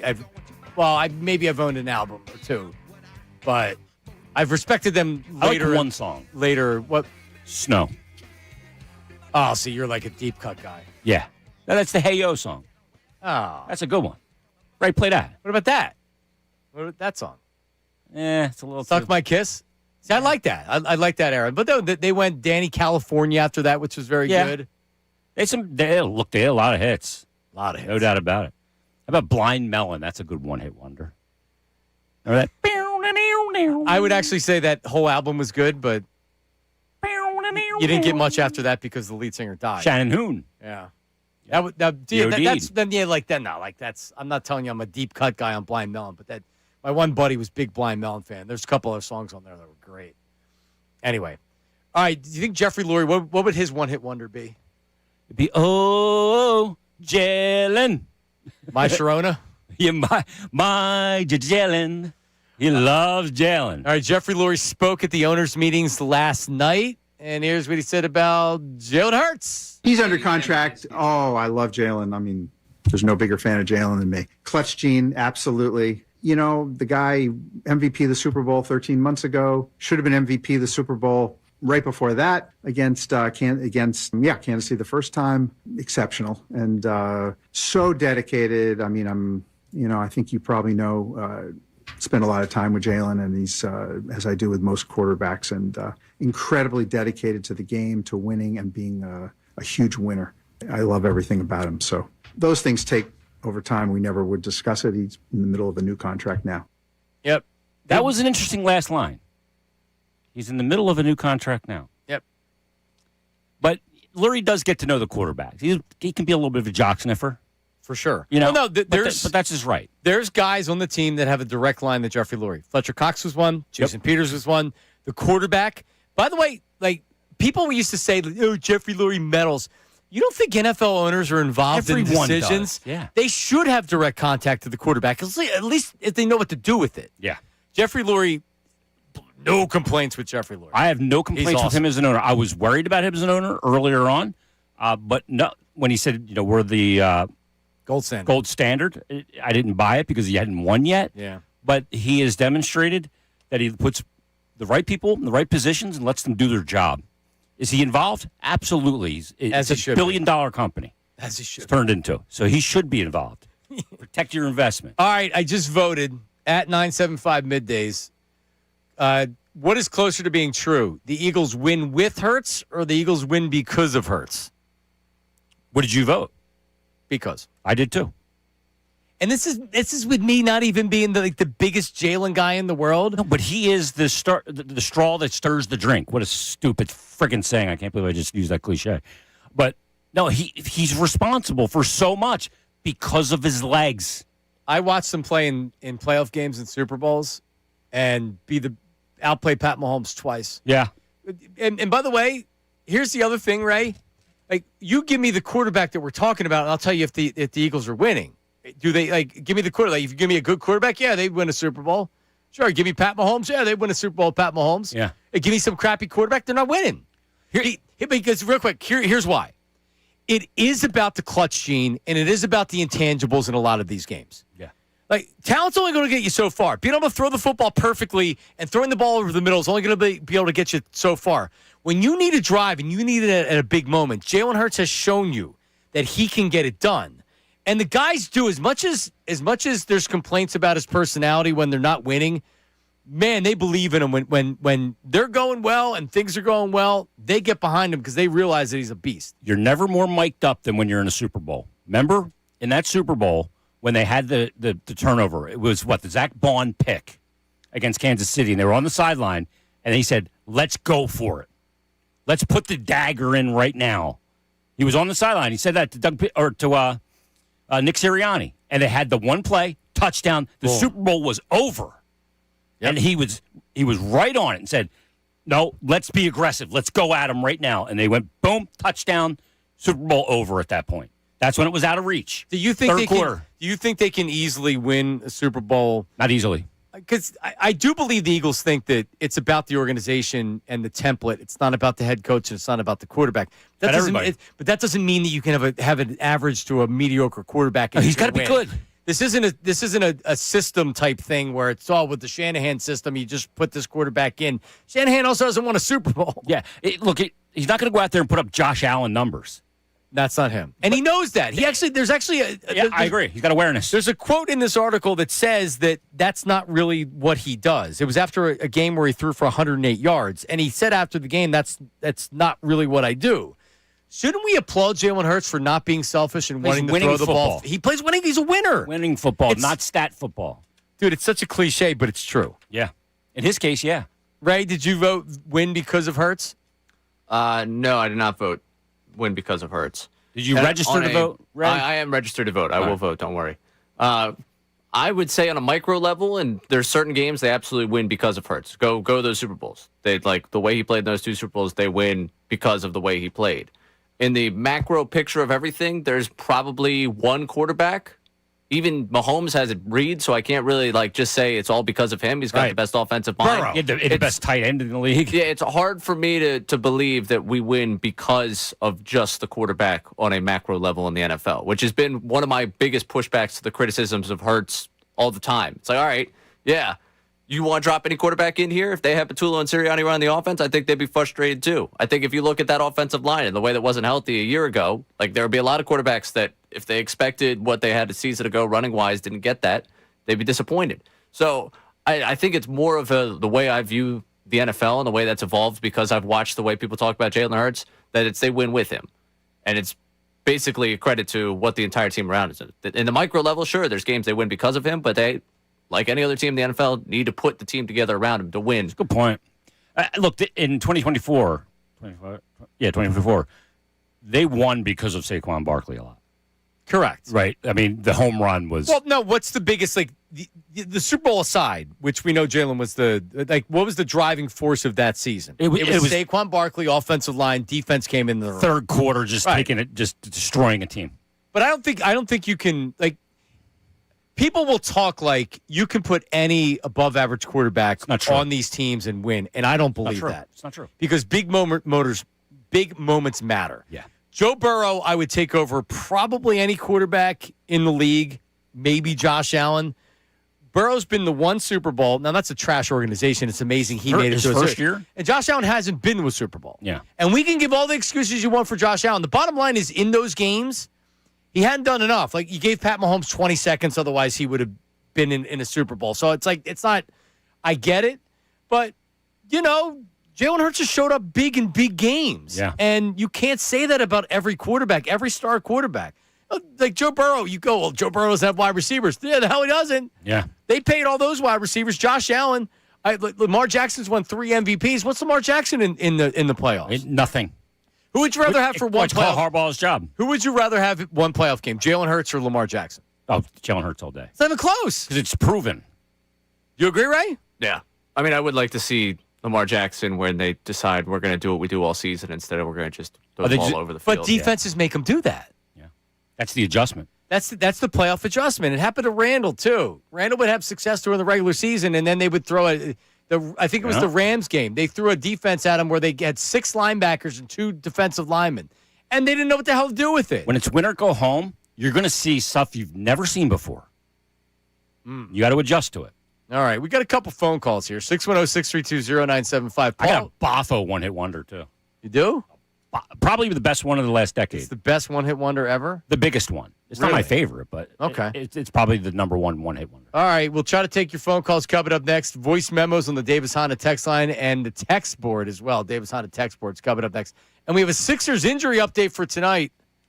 Oh, no. And then we have a Jason health update. We got a lot going on. Middays with the Marks, 97.5. The Unfiltered High School Athlete of the Week is a...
We actually played this, didn't we, Ray, a couple weeks ago? I believe so. It is a good one-hit wonder. 'Cause you don't get a lot of modern one-hit wonders. So, Do they not have another one? Nope. I don't know another song by Gaudier. And Kimbra. I never knew how to pronounce the name. Gautier. I saw it. Yeah. But it has a really cool sound in the background. And that. Yeah. And the chick, Kimbra, she can blow. Is that a xylophone that they're playing? Yeah. I can play the xylophone. Yeah, back in the day. The wood xylophone? Yeah, my kids have You got the one. metal one. Yeah, man, I could do that. It's a good song. All right. Maybe we need to come up with a parody It's a from two-note that. song, by the way. Very basic. Boom, boom, boom, boom. Ray Dunn's. A&G. Ray Dunn's a producer that I used to know. Or no, D&G. Sorry. Is that a hard launch of my firing? No, it's a hard launch on Bill Colarulo's going to Disney World, and you're hosting that week. Let me ask you. yeah. That's probably where we lose them. There's a lyric in there. Let me ask you this. Yep. Have your friends collect your records and then change your number. Would you ever change your phone number? I did. Did you? Why? Yeah, because somebody got a hold of my number and was like relentlessly harassing me. Why didn't you just block it? Well, you couldn't. So it was coming from like I would get. It doesn't. I don't even think it happens anymore. But like I would get all these unknown numbers from like Egypt or all these international numbers at all hours of the night. So this was happening like 2:00 in the So morning. your number every was night. like sold. Listen, man. Somebody got a hold of my number. No, and this was like personal. Someone got a hold of my number. I don't know if this was a listener or I don't know. I have no idea. Yeah. I had to change it, so I had to change my number, and that was like, I You'd was have your I friends was collect your records and change your number? I was well into my radio career. That's why I'm Wow. working on the radio. Yeah, you don't need that. But no, man, no, I don't. So You ever get that text from somebody? It's like, hey, I'm buddies with so and so, and I'm like, no, just say it. I'm not in demand like you, Jason Retitis. You never had like a friend do that? Like hand out your number to somebody? So what are the Flyers going to do at the trade deadline? No. Like, who's this? No. Oh, I'm friends with Steve. Steve who? Anytime my number's been given out, it's normally they want like something for charity or hey, I got to that's ask you fine. a question. But normally they just email me. Yeah. I don't have a lot of people bother me on the phone anymore. All right, Go to the phones. health update on Jason Retitis coming up after. Let's run some phone calls here. Yeah. Penn State Evan, Andrew Painter last night. His performance, tremendous. Penn State Evan from San Diego. What's up? Johnny, I didn't get a chance to watch the game yesterday, but I listened to it on the radio, and it just kind of brought me back to 20 years ago. Me and my buddies were seniors at Penn State. We didn't get the Phillies games there. We were subjected to the Pirates. So every fifth day we would go to I think it was like Champs Sports Bar. Yeah, baby. You get the big sandwiches? To watch the kid. What's that? They had the big sandwiches there, man, at Champs. Jason is a Penn State grad. Yeah, it's on what's that road called? Atherton Street. Yeah, it was up by the radio station, right up there by the. Yeah, we'd go there, and I remember watching the kid first start, and like every fifth day going, and it's like, man, 20 years ago, man, we haven't had a pitching prospect like this. So I'm going to try to make a point to watch his next start. But it was just great listening to the radio. I was there in '93, Ev, at Penn State, and I lived in Beaver Terrace, and I remember when Carter hit the home run. Like, you could hear, like, people going bananas as the games were going on through the canyon, like there, College Avenue and Beaver Avenue. And I remember when you just heard all these F-bombs when Carter hit the home run. I lived at 501 Beaver Terrace. NFL Sundays, because my buddy lived at, I guess it was Beaver Hill. And when the Steelers scored, you heard it. Yeah. And when the Eagles scored, you heard it. Yep. It was pretty cool. I lived at Alexander Court, which was next to that. There, when I was a senior, I think maybe I was a senior. The Steelers won the Super Bowl, and I went down to Beaver Canyon just to soak it in and see all the arrogant Steelers fans. Because I said, one day the Eagles are going to win. Yeah. And we're and I'm there. going to remember this. You ain't going to the Super Bowl? Yeah. Thanks, Evan. Byron Cope? Remember that guy? Yeah. Yeah, he think you're terrible, chow. Ma. That's the thing. Ma. Yeah, you get the Yinzers. Yeah, Big Ben. Yins. Oh, my God. Not that I would have went to Penn State, but I could have never dealt with the Pittsburgh people. That was the Western problem. Pennsylvania That was the State. biggest problem. Yep. You ends up there at college. Paul, Northeast Philly. Paul, what do you got? Hey, guys, great show. Hey, Paul. What's going on, Paul? Hey, guys. Yeah, can you hear us? Hello. Here's what I am. I'm a big draft geek guy, okay? And I've never seen anybody better than Howie in the draft geek. as far as how he manipulates. Oh, yeah. And I can see this happening right now. He's loading up for the 2027 draft. He's waiting until after June 1st to move AJ. He's going to take like a first and a fourth from New England. And besides our first round pick, and I guarantee you he makes a move for a quarterback next year in the 2027 draft. Well, will that depend on what Jalen Yes. Hurts does this year, though, Paul? What if he shows big steps and does Even though adjust? this year, I think they've always really, to be honest with you, I think Howie anyway always wanted to kind of move on him. As crazy as that seems, us going to Super Bowl, he tried it a couple times. But I think with the draft next year, it is, when they say in the last top 20 years, this next year's draft is, they're expecting 4 quarterbacks at least in the first round. But I'm telling you. I don't know, Paul, because this team's built to win this year. Well, but you know what? So, Paul, let's say that Jalen Hurts struggles this year, and the Eagles are saying, like, wow, we don't know if he's the guy. He doesn't have any more guaranteed money. I don't expect that to happen. If that does happen, sure. Like, he's always loading up because they're going to look at contingency plans for anything. And by the way, you get draft picks because you need players all over the field. So whether that's for quarterback or not, I'd be shocked if Jalen Hurts wasn't the quarterback in 2027. It's not impossible. We don't know how 2026 is going to work itself out. Well, you also are not taking a quarterback really high because you don't want to be redundant when you have to rebuild that offensive line. I would take a quarterback in the second round if I thought he was the right guy. If there's high like value, they did with Jalen. Yeah, like they did with Jalen, and there's high upside there and relatively low risk. But again, how's he going to react to that? And again, you got to rebuild this offensive line. You got to have to pay guys on the defense coming up. You need an edge rusher. Where are you getting all these guys? You know, you can wait for that quarterback class all you want. You got a lot of needs right now. And dude, the offensive line is number one. Yeah, you have to wait until see how he plays this year before we start that they're going to draft a quarterback in 2027. He gave a Herb type one. okay. Did you hear it?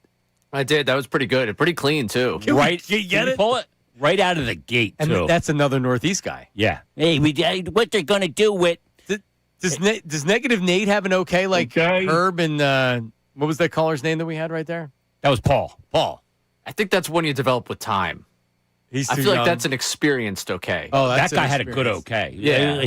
Well, I think they're loading up for the 27 draft, okay? Okay. Yeah. Okay. Jason, I love the okay guys. Yeah. They're old school, man. They're veteran stadium, dirty feet people. Buddy Ryan. Yeah. Yeah, nobody was better than Buddy. Okay. Well, that's Herb. Yeah. Herb knew Buddy, he claims. Yeah. Yeah, Herb had that girl calling him too. Yeah.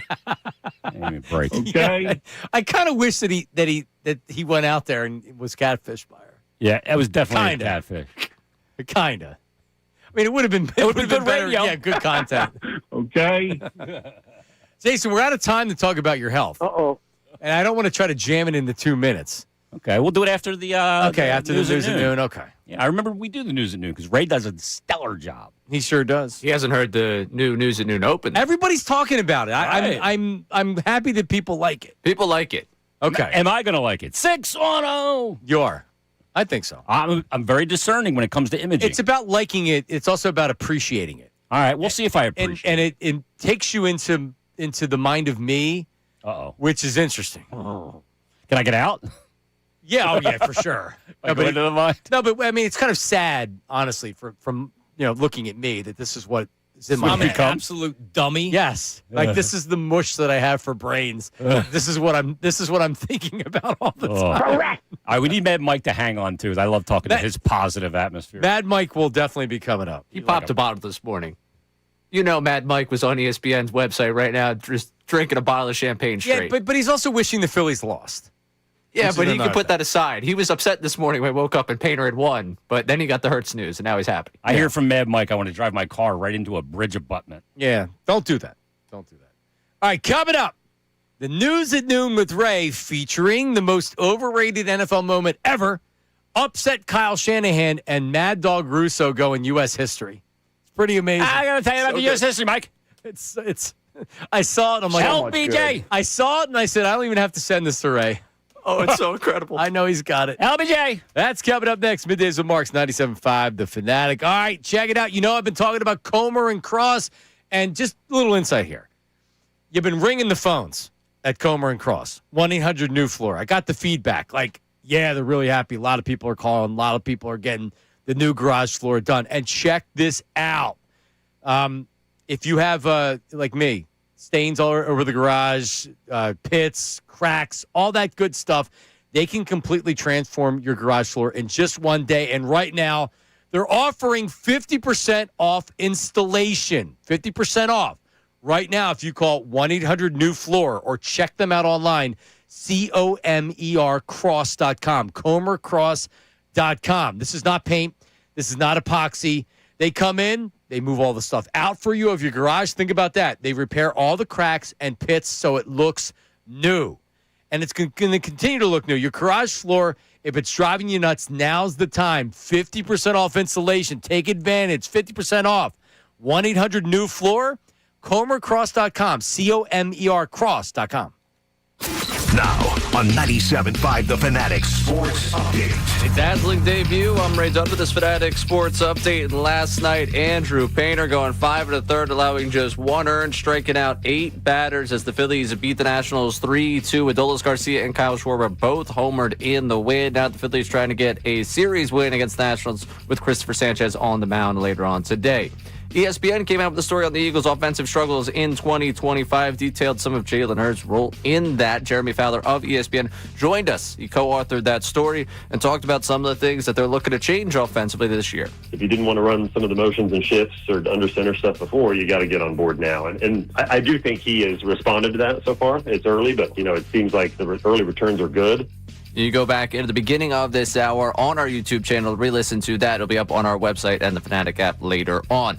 Flyers lost 6-4 to the Capitals last night. They did not lose any ground in the playoff chase, however, with the loss. 76ers, Wizards, 7 o'clock tonight. You can listen to it right here on the Fanatic. Joel Embiid out due to illness. This update is brought to you by the Crohn's and Colitis Foundation. Crohn's and Colitis Foundation has led inflammatory bowel disease research and care for over 50 years. Learn more at crohnscolitisfoundation.org. I'm Ray Dunn, your home for the Sixers, Flyers, and the Union. 97.5 The Fanatic and the Fanatic app.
Right said Fred. Right said Fred. That's right.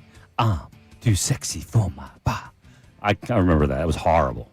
That's a horrible one-hit wonder. Well, you know what was a bad one? Green Jelly, the Three Little Pigs song. That was a bad one-hit wonder. Right said Fred was good. Shut up. No, get out of here. You have no taste in music. For a one-hit wonder. No, that's no good. It has a good beat, though. The And it's odd. Yeah, it's odd. Yeah, no, it's completely. It's a one-hit uncomfortably wonder. odd. I mean, all these one-hit wonders we're playing. You take offense to Right Said Fred. It's one of the better ones you could play. I'm trying to think of like the best one-hit wonder, like metal, like hairband one-hit wonder. You had said earlier with Vanilla Ice. I Googled when that was. It was at the Lagoon in Essington. He came with the metal band. Yeah. And Ice, Ice, baby. Yeah, it was like it was awful. You're probably working with YSP. You might have been there. I was actually still in State College at that time. Is that right? Probably 97-ish, 98, right? No. Was it later than that? Yeah. 99 maybe? Lagoon, Essington, Vanilla Ice. I think it was actually early 2000s. Oh. So I'm looking at this list here, best one-hit wonders for metal bands, and the number one is actually, I totally disagree with. It's Silent Lucidity by Queensryche. In Silent Lucidity. Don't know it. But I love Queensryche, and they're not a one-hit wonder to me. No. The Jet City Woman, Empire. How about this? I saw them in concert with Def Leppard. They opened up. Yeah, no, they sound like they mean a lot to you. Yeah, no, they do, actually. I still listen to them to this day. Vanilla Ice, August 10th, 2001. Think about that. I was at YSV then. Yeah, a month before 9/11. Jeez, man. Wow. That's crazy. All right. How about We're Not Gonna Take It by Twisted Sister? That's a great one. Were they one-hit wonder? No. They had a couple other good songs. Yeah, I remember that one the most in the video. Turn Up the Radio by Autograph. That's a one-hit wonder. That's a good one. Yeah. All right. We'll break it down.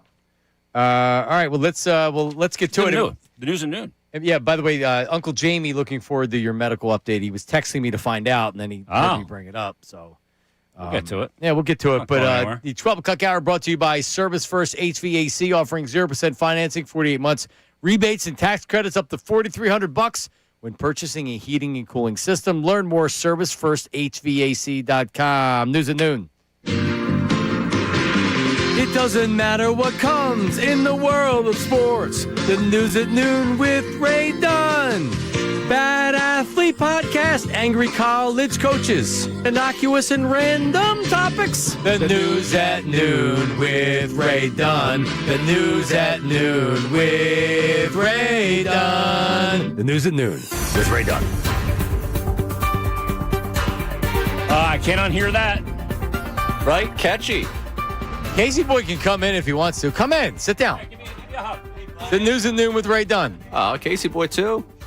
Do you want me to turn on his mic since we always run through the same problem? Yes, Casey's first day at radio doesn't know how to turn his mic on. Yeah. Right. He's not going to be able to hear me. So those things are headphones, Casey? Do they work? Can you hear me? Go on, here we go. There you go. So here's the thing. My mic, I'm bougie, man. People turn my mic on for me. I know. You know what I'm saying? No, that's not true.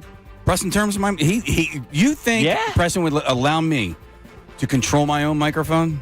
Wow. Is he like that on the board? Well, no, he's got control of everybody's mics. How was kindergarten today? I mean, you got the hood inside the hat, and your arms. What's going on I here? just got new tattoos. Holy cow. Yeah. Oh. Yeah. I got like. How many did you get Is at that one real? time? These were. This was an April Fool's joke. Oh, yeah, I was going to say, they're not real. Yeah, I got a Jesus with a lion tattoo, and then I got two skulls. See, here's I just thought you got the bucket of black paint. Here's the Still on your difference.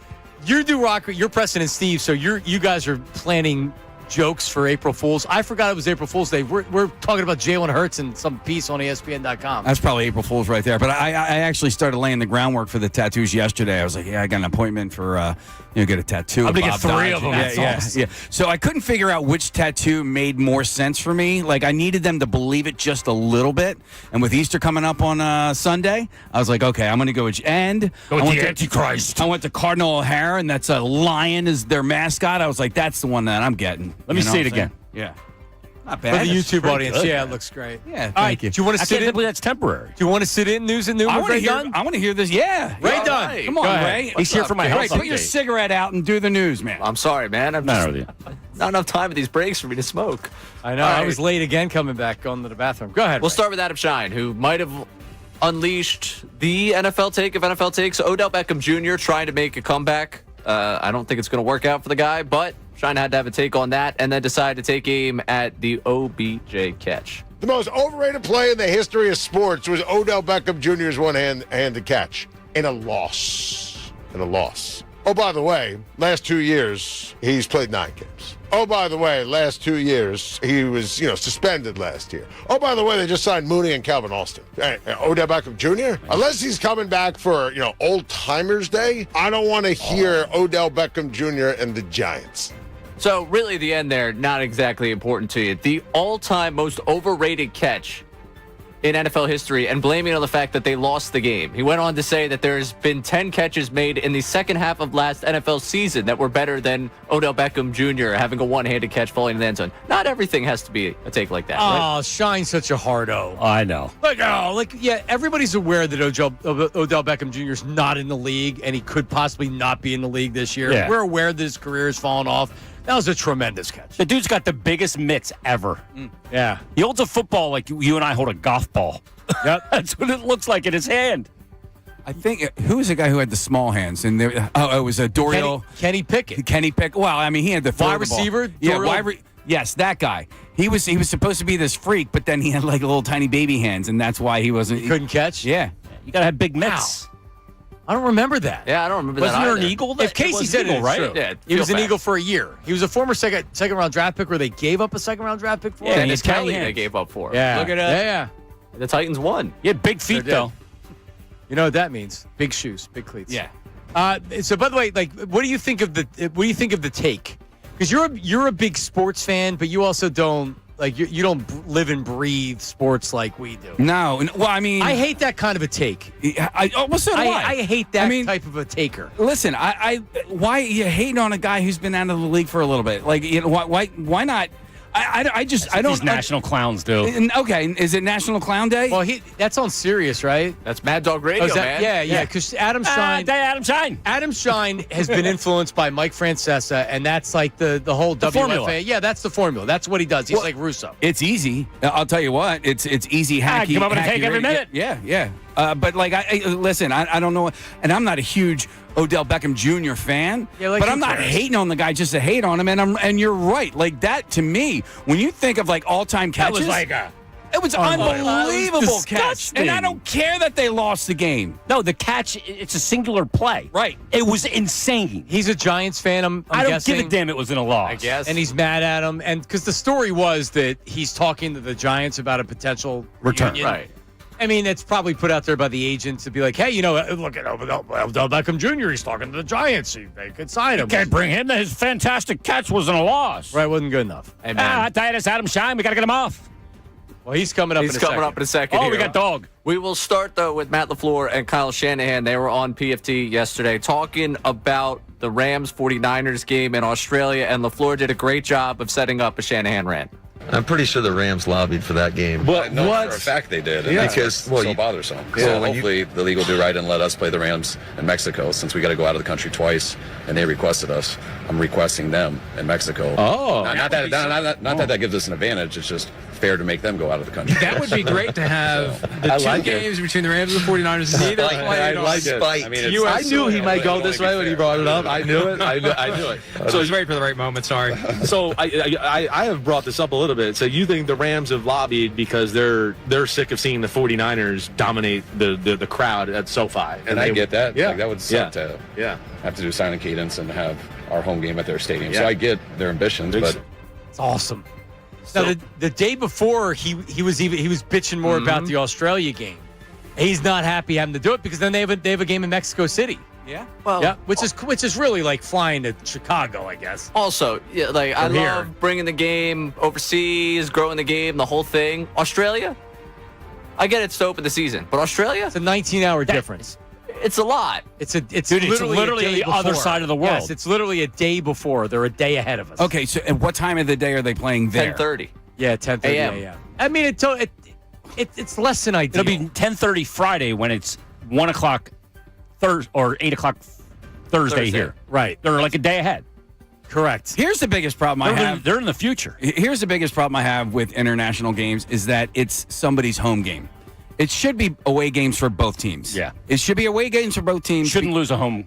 Well, the fans shouldn't. The fans shouldn't lose a home game. Like I'm a season ticket holder, and I don't want to lose one of my games But it's if you have 9 games and you lose one of them because it's 17 games, and now you only have 8 home games. Are you a season ticket holder? Of course not. Then I don't want to hear from you. Well, here's the thing. But I don't care about growing the game in Australia. They got their Australian rules football. We got Mailata. Good enough. I totally disagree. You think you care about the growth? If I was an NFL head coach, I would want nothing to do with this. No, so I total understand. disruption. Yeah, like it takes you out of the routine. It's not how you want to start it off. But at the same time, because we went through this with the Eagles, everybody's bitching, like the fan perspective. Nah, I don't get a home game. Oh, shut up. It's bigger than your stupid home game, so you can go to K-Lot and drink too many beers and get home at 7 o'clock at night. All right? It's bigger than that.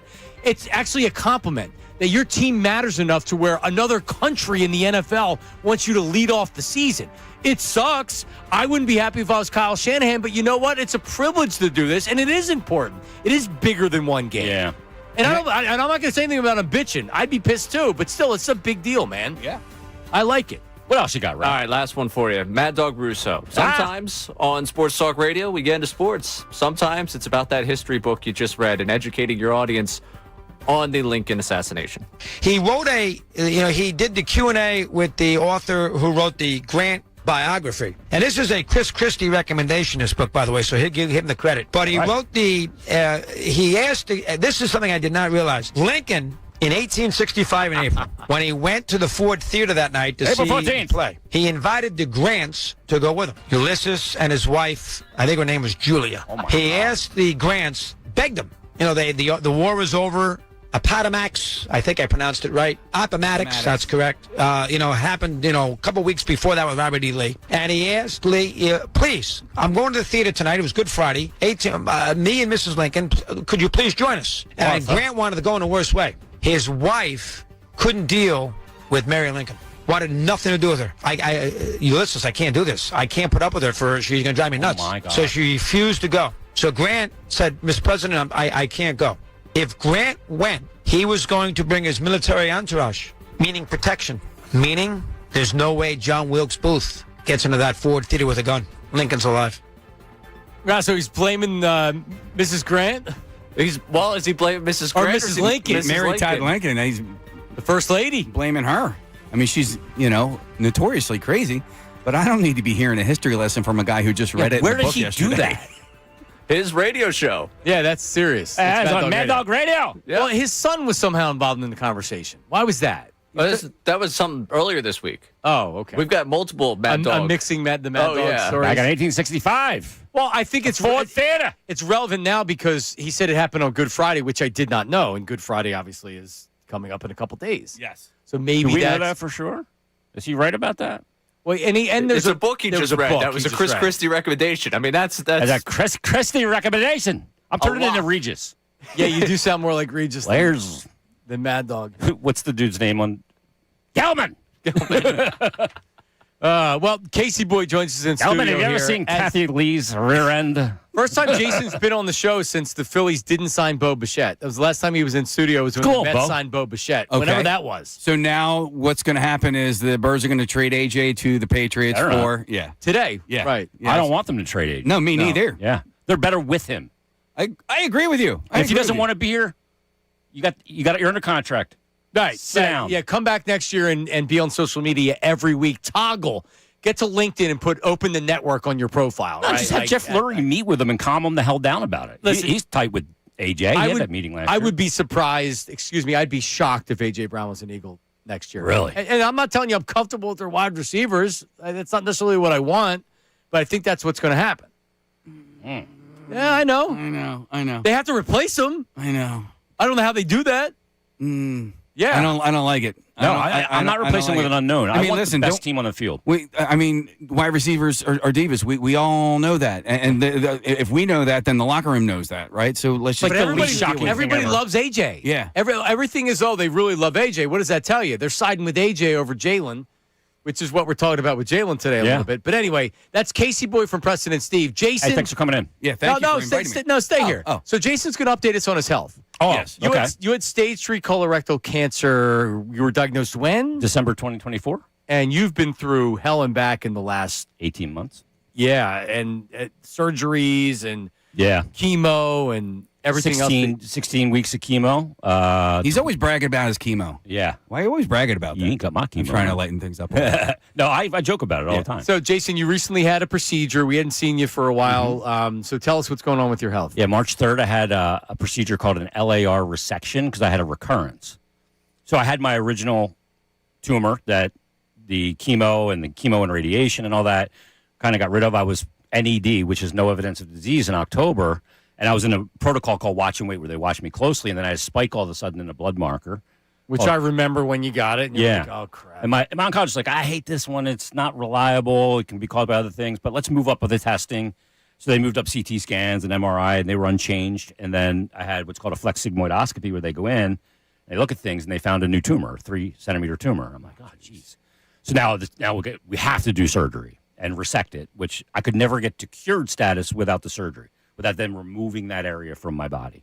So I went and had the surgery on March 3rd, and it was supposed to be like an hour and 45-minute surgery, 6.5 hours later. Oh, jeez. Why was it so? I had what's called fibrosis from a lot of damage from the targeted radiation that they had to take care of. That radiation's rough. And then they also found some diverticulitis that they took care of as well. So they did it all while they were in there. And, I obviously woke up 6.5 hours later, and it's made the recovery a lot more difficult. Yeah, to say the least. I talked to you. We talked on my ride home. I don't know, maybe it was a couple days after. Yeah. I was in Bots. Yeah, it was a Friday, and you were feeling a little bit better that day, but you were definitely going through it. I was in the hospital for about a week. Yeah. But yeah, the recovery's been slow and difficult, and obviously I'm dealing with some other lifestyle changes right now with it. Right. Quality of life things. But I'll have another surgery in 3 or 4 weeks. All right, what's that for? Reconnect me. Okay. Reconnect the plumbing, and then we'll be on our way. But from my surgeon, they got it all. The intent of the surgery was curative, and it was a success. I went in front of the tumor board, and I'm in good shape. So I got to worry about reoccurrence because I've had one already in that area. It was localized, which is good. But I'm like, but there's a light. We've been talking about that a lot. Like there's a light. Yeah, it'll take a little bit of time to get there. Like people are like, "Oh man, you must feel great." And I'm like, I don't feel great right now. I feel like total crap. You talking physically and mentally? And emotionally. Okay. Yep. If we're being honest. Yeah. There's like 3 buckets you have. You have your physical energy, you have your mental energy, and you have your emotional energy. Yeah. And mine is like that annoying kid at the movie theater that's slurping when there's no soda left through a straw. All my tanks are empty. Okay. So, I mean, it is. They're empty. I mean, I've been through 18 months of had the living S kicked out of me. Yeah. So, well, you're here today. And I wanted to come in and do it again. Like, I'm tired of letting it dictate my life. I'm uncomfortable as hell sitting here right now. Like, I'll tell you, there's a lot of pressure and stuff. I'm still in a decent amount of pain, but we're gonna push through it. And this crap ain't taking me out. Nope. It's not taking me out. Yeah. I refuse. So if you look again, go get your colonoscopy. Go get it. Go get it. Yeah, there's no reason not to. It's a Ray has one every couple months. Yeah. He likes them so much. Yeah. I mean, I was scared to death of it. Oh, really? Well, I thought they were going to shove a Polaroid 1-step up my rear. No, end. he should have had a colonoscopy long before he 10 years ago. Yeah, I just turned 54 on Monday. Listen, go to the doctor. Have a relationship with your doctor. A doctor is only as good as his or her patient, right? Yep. So be a good patient. Go get your stupid colonoscopy. You don't feel a thing. You're asleep. You don't for the even whole know they thing. were there. See, I had the Flex Sig as well. Yeah. You feel that whole thing, right? You didn't put you under for it? No. I was I was a full-on conversation with my doctor as this was hell going no. on. Yeah. Yeah, I have a procedure on April 9th. I'm not going to say what. Well, it's called a barium enema. Oh, I've had that too. I'm not looking forward to That's all fun. Trying cystoscopy. Wait, cystoscopy? Yeah, I've had one of those. Oh. But I do it because I have children, right? Yeah, and you want because I peace of have a mind. wife. And you want to live. And I want to live for them because they want me. Believe it it or done. not, they want me alive, Yeah. right? There's tons of I'm people worth that more are listening alive right than now that don't care. No, I believe it. Yeah. I believe it. Right. Yeah. I want you here. Yeah. Yeah, so advocate for your health and just Get it done. If you're Don't if you're ignore having it. physical problems, go get it checked out. And that's how I had it. I was having internal hemorrhoid issues. Yeah. And the doctor said, I think you're fine. If you want a peace of mind, do it. You can do it. I want peace of mind. I want to do it. And it's funny. It was right before the Eagles season started. I'm like, I got to get this done before football season starts, so I can't take off. Yeah. The guy he wasn't the doctor, but he was like having me count down from 20, was like, so what do you think? Talking about the Eagles. He's like 10-6, 11-5, and I'm like, yeah, I mean, listen, it all depends. And then you wake up and you eat some graham crackers and you have, and ginger ale. Yeah, ginger ale. Yeah, or a little, I had little juice box. I had a Wawa hoagie on the way home from Paoli Hospital. And the prep for an actual colonoscopy is an act of God. But here's ESPN. This is Saturday night. Is this ABC? It's on ABC. This is on ABC on Saturday night. Listen. Flyers radio host Jason Retitis has been battling stage 3 colorectal cancer. And over the last 2 years, the Flyers have quietly supported him. When his GoFundMe was short a couple $1,000s, Nick Sealer organized for a couple of guys to cover the cost. And Jason said that messages from guys like Sealer and Sanheim and Drysdale on days where he didn't have energy, that is what gave him the will to fight it, guys. He's okay now, but Sanheim told me this morning, we did all that because we want to make sure he knows he's part of this team. That's so cool. I'm so sorry. I've been saying your last name wrong all these years. Yeah. Well, I would be more surprised if people get it right. It's the reason why Mike called him Martinez and he became Jason Martinez on the show. Retitis was. I mean, we struggle with basic pronunciations here. Colarulo or Colarulo. Well, it's spelled Colarulo. Yeah. You should call him Pepsi Rulo. That's not a bad thing. Oh, good idea. Now, okay. I spent an hour on the phone with her the day before, telling her my story. It's Emily Kaplan, Penn Stater, and spent an hour with her that day. And then she called me actually the next day after the morning skate and told me something I had no idea, like how that whole thing came about. You didn't know that? I didn't know that.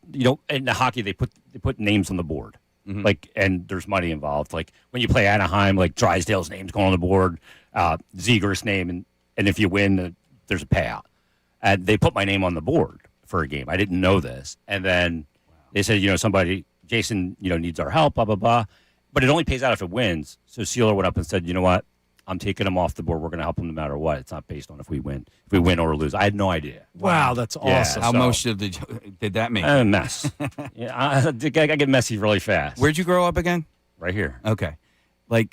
I mean, Section R, row 7. Yeah. At Flyer games. And these guys have your back. Oh, they should. The Flyers have been great. I know. Like that's pretty insane. Like I'm getting a little emotional thinking about that. Yeah, it's amazing. The day I announced it, I got a text within 5 minutes from Travis Sanheim saying, "You've always had our back. We got your back. We're with you. Whatever you need." And Nick Sealer. All of them. They're unbelievable. All right, there he is, Casey boy. Happy Easter, buddy. It's renewed my faith in humanity. Are you a mustard on ham guy? Okay. I'm not a ham guy. Oh, all right. But if I am a ham guy, I'm a mustard on ham guy. You chew on a ham bone? Yeah. But spicy mustard, preferably. Only way to go. Yeah. Use the ham bone, make some ham and bean soup. Well, my mom makes the ham and bean soup with the ham bone. Legit. Oh, God. And it's so good. Oh, my God, dude. There's not many things I'd rather have in life than that. Really? Oh, it's so good, man. I love ham. Okay. But the soup afterwards, putting it in there. She's a great cook, too. I love soup. So bring me some. Bring me some. I'll bring you some. Yeah, I'll try that. I love ham and bean soup, but I can't eat that right now. All right. No, not a good idea. Not a good Casey Boy from Preston and Steve. Thank you, Casey Boy. Coming up, we are required to do an A.J. Brown segment with what Jeffrey Lurie had to say. And what does he say about A.J. Brown? That's coming up next. What does Jeff McClain say he believes will happen with A.J. Brown? That's coming up next. Mad Mike as well. Middays with Marks 97.5. Now on 97.5 The Fanatic Sports Update. First win for Painter. I'm Ray done with this Fanatic Sports Update. Andrew Painter, 5 1/3, just 1 earned, 8 strikeouts for him as the Phillies win 3-2 over the Nationals. Adolis Garcia, Kyle Schwarber both homering in the game, and the Phillies finally get back in the win column, look to win a series with Christopher Sanchez on the mound today against the Nationals.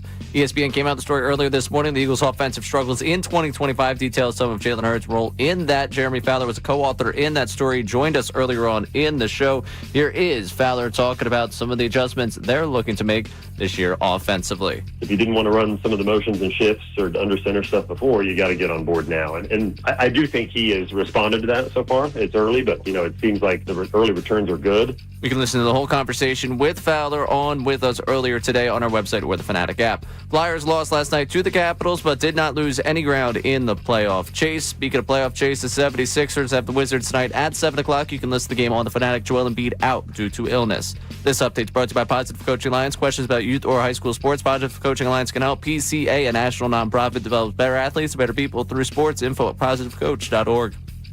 I'm Ray Dunn, your home for the Sixers, Flyers, and the Union. 97.5 The Fanatic and the Fanatic app.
Oh, that mic hung up.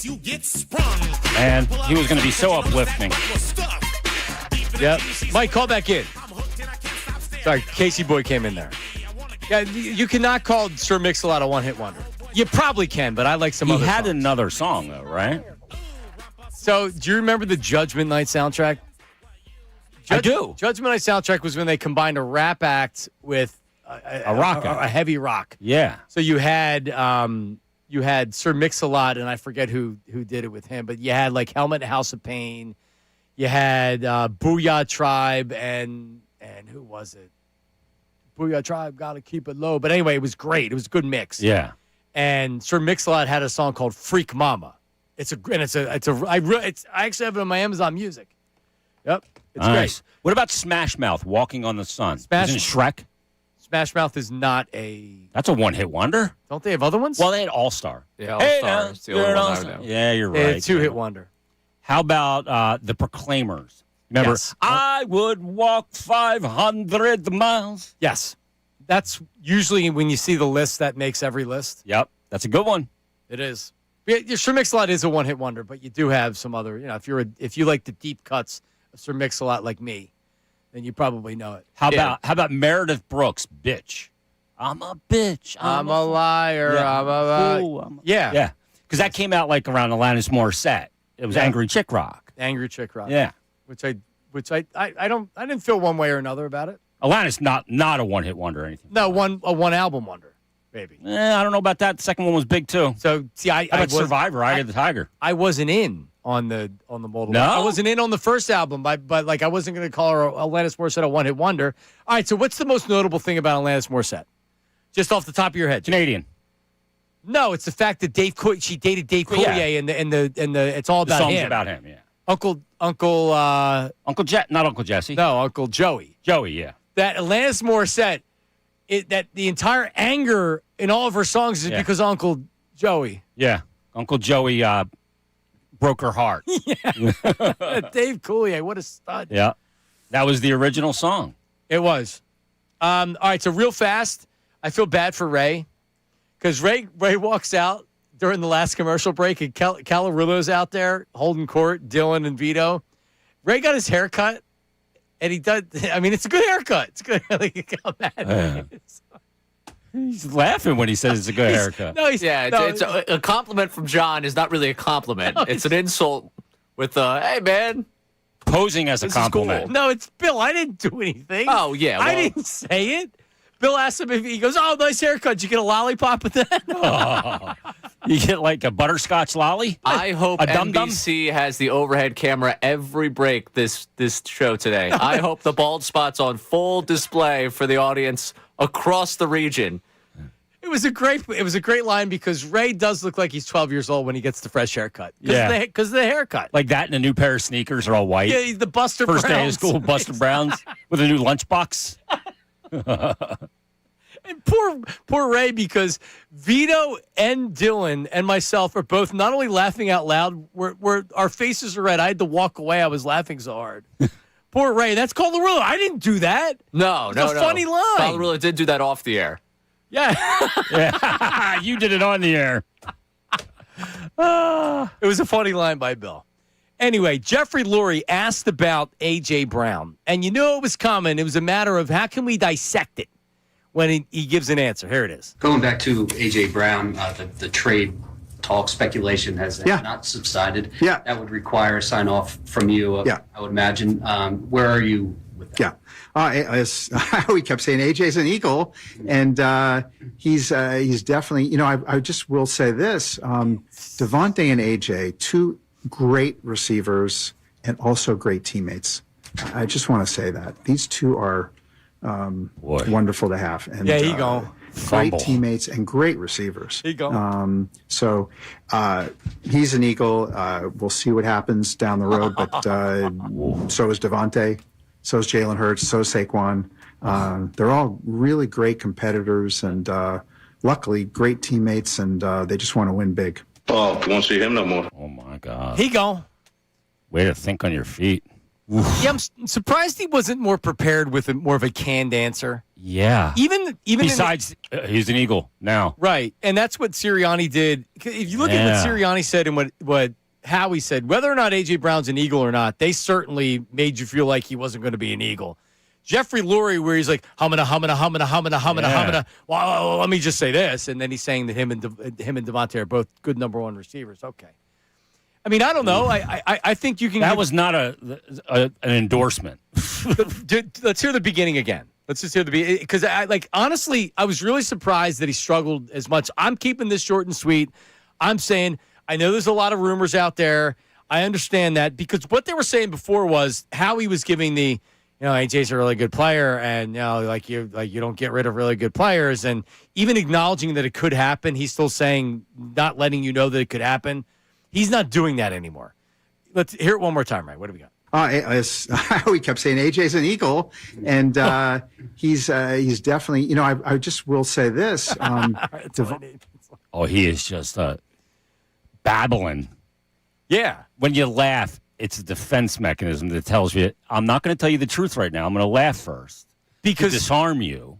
So you think AJ, now do you not feel like this anymore? Because you came in today believing AJ's not getting traded. Yeah, I mean, that wasn't a ringing endorsement. That does not help my cause at all. I am up to 99%. Well, I know Jeff McClain's up there. Yep. He believes it's a foregone conclusion, I believe. I agree. I do. Damn it. See, that sucks. So that's an entirely different conversation, which I think more people are behaving like the way they feel about the actual trade. Because at this point, if you don't believe that there's at least a strong possibility he's getting traded, I don't know what to tell you. Yeah, I mean, all the indications are there. I don't. Even my buddy Len in Swedesboro, who's been a day one guy with me since the AM days, I saw he was in a guy that I know that works in New England with the Patriots, does Patriot stuff. I saw him involved in a reply on Twitter where he was saying, no one's explained to me why AJ wants to leave. It doesn't make any sense. And I thought we understand what's going on. Have you not been paying attention? So no matter whether or not he gets traded or not, that's up for debate. Maybe they don't get the return that they want and they bring him back. I'm still very much in the camp of that could happen. But as far as the way the Eagles are behaving, everything is telling you that he's going to be traded. Well, here's the thing. Here's the problem. If they don't trade him before the draft and they draft a wide receiver, they've got no leverage. You lose a lot of leverage. Because then it's all of a sudden, if you're in the first round, they take a receiver, then everybody knows they're moving him. You have a deal in place, that team's going to go, well, I know you need to move him now. Well, I mean, there is, and Fowler talked about it, I think it was Fowler, there is, the game of leverage is, okay, well, we know that you don't have anywhere else to go with them, and you know that you can't bring them back. Why would I give you a first and a third? Yeah. Well, the answer is you want the player, and I know you want the player. Yeah. So we're gonna stand right here, and if you're not going to, he doesn't have to go anywhere. Right. Yeah, we'll bring him back. All right. That's the game that Howie's got to play. It's a game of chicken. You'd love to get more teams involved, and he is such a good negotiator that you feel like that eventually they're going to get it. If the player wants to leave. And the Patriots want A.J. Brown, they're gonna be willing to do it because Carson Wentz didn't want to go anywhere but the Colts, and the Colts said, "Why would we give you what you want?" Because you want Carson Wentz. Because you want Carson Wentz. Yes, and you can have not have Carson Wentz, or you can give us a first round draft. We'll keep him here. All right, coming up, Jason Kelsey's involvement in the Masters. Harry Mays is beside himself, but I'm telling you, it's a great idea. Damn it! That's coming up next. Middays with Marks 97.5. You know.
those ladies tell us, get shot down because you're over. And this actually comes from Len in Swedesboro, who texted me before I outed him on the air. Sorry, Len. You're standing on the wall like you was Poindexter. Bust a move. Young MC. You know this one, Ray? I do. I was in 7th or 8th grade. Yeah, this is my dad's heavy rotation of Saturday morning. Your dad's listening to Bust a Move on Saturday morning? Well, when I was younger. Yeah. He had a certain group of songs that was just while he was working on bills and all that stuff while we were just running around doing stuff. This was a song He's that I got heard Bust plenty. a Move on, huh? Yeah. It's awesome. Yeah, my kids don't want me blaring my music. Not your music. So I would just, while he's right with Young MC being a one-hit wonder, he did have another commercial success, which was Principal's Office, which was on the same album. Stone Cold Rhymin' was the name of the album because I was in 7th grade and I had the cassette. And it's off to the principal's office I go. Burning her. No. I don't remember that one at all. That was a popular one. Absolutely. Wow. Yep. I don't remember that even a little bit. Listen, you want to break down Young MC, you've come to the right place. Well, you break down Young MC and Mad Dog breaks down the Lincoln assassination at the Ford Theater. And you're going to break down the Flyers and Porter Martone coming up here in the 1 o'clock hour. I can do that. I could certainly do that. All right. Debut last. He had the debut. Had that rookie lap with no bucket on. All right, so what's closer to being true? This is at 975 Middays. That's what if you're on Twitter, you should follow us at 975 Middays. What is closer to being true, Jason Retitis? That the Eagles win because of Jalen Hurts, or the Eagles win with Jalen Hurts? I say it's because the quarterback has so much of an impact on winning and losing that I have to say because of. I can't say it's just he's a passenger. I can't say that. He's not a passenger. I mean, it's what is it closer to being true, and that's why I said win because of Hurts. Yeah, because when the Eagles are at their best, Jalen Hurts is playing like a top 5 quarterback. Yeah, when they struggle, Jalen Hurts ways to win. He's not playing like he finds ways to win. When he's struggling, he doesn't have a completion in the second half twice in one season. Correct. That's when you're struggling. I mean, geez, that's when you're struggling. You're really struggling. All right. Ray, and right now, what's the poll results here? It's more like it's 65 says win with Hurts than because. Yeah, 65% saying win with, 35% saying win because. All right. Now, is this mail-in voting? It's a lot of burner accounts. You know me. All right. I'm loading up as many votes as I can to my side. Making sure. All right. There you go. All right. So Sixers are 100-1 to win the NBA championship, by the way. Flush your dollar before you put it on there. So Jason Kelce, it was announced, I guess, yesterday or the day before, that he is going to be covering whatever the Masters is. It's today, right? No, it's next week. Was it next week? So it's next Wednesday he's doing So it. the part 3 day or whatever? Yeah, so whatever's – you're a big golf guy, too. Yeah. You're a good golfer. Love the Masters. So Harry, what did Harry text earlier? Or what was the tweet earlier? He's unhappy about it. So ESPN is putting Jason Kelce at the tournament, not the Masters that starts on Thursday, whatever they do the day before. Yeah. On Wednesday. Yep. It's like the ceremonial day. Yeah. So I'm even surprised that they allowed the ESPN to do that on Wednesday. They probably had to be talked into it. Thank you. Because normally you're not even allowed to move at the Masters. You just have to stand there and stare and hope that you like blink quickly so no one sees it when you're at the Masters. Speaking in hushed tones, let's send it down to 17. Let's go down to number 12 and Roger Maltby. Right. Oh, God, it's so bougie, I can't take it. But then again, I don't care for golf. Here at the Masters at Augusta, Georgia, a tradition unlike any other. So yesterday we talked about it, and was it News at Noon, or how did we bring it up yesterday? News at Noon. Yeah, so I actually, my reaction was, well, I've had enough of Jason, and I love Jason Kelce, but like I don't need any more Jason Fatigue. Kelce. Yeah. But then I look at it and I'm like, you know what? It's actually a pretty good idea. He's trying to get other people in. He's a personality. Yeah. You're paying him a lot of money. It's something that he's willing to do. He is known for more than just being a center. In fact, I think more people know Jason Kelce now, not for his play on the field as the Eagles center, as being Jason Kelce, brother of Travis, future Hall of Famer. But I was like, you know what? That's really interesting. And I'm like, that's it. Like, why not? It's worth a shot. It may not work out. Like, they did the late night talk show with Jason Kelce, and it didn't work. Bombed. Yeah, and they moved on from it quickly, and I think Jason knew that it wasn't working either. Yeah, that's not easy to do. That's not easy to carry. And Jason's very talented with stuff like that. But, like, it didn't work, and they moved on. Why not see if this is something that Jason can do, not necessarily as the guy to do the Masters going forward, but as somebody that can be versatile and do other, like, kind of, like, different things. Well, he's kind of not really the model for the Masters. The Masters is very stuffy, right? As you know, and he's more of like, hey, give me a beer and I'll shotgun it through a beer bong. You know what I mean? Dogs run fast. Yeah, he's not really golf etiquette trained. He's not, and like you had said, they probably sold it to the Masters of, hey, this guy's going to get other people in that wouldn't normally be watching. Maybe his brother and Taylor Swift show up. Maybe that's the hook. He's not going to take a leak on Amen's corner, unfortunately, I don't think. He's going to whip it out at the pond. That'd be great if he did. Like I did in Harry's driveway. Like you did in Harry's driveway. Correct. Damn it! Harry goes, eventually ESPN ruins everything. Jeez. Oh, man. So I saw a story. What is going on back there? I saw a story where I think it was the guy from... Go ahead. Take it over. You're the boss. Announcing or something. But he said, I feel like ESPN has no idea what to do with Kelce. Overpaid and just throwing bleep against the wall. Get this dude on the board breaking down offensive line prospects. I'd be far more interested in that than him at the Masters. I don't disagree. That's Joe De Leon. I don't disagree at all.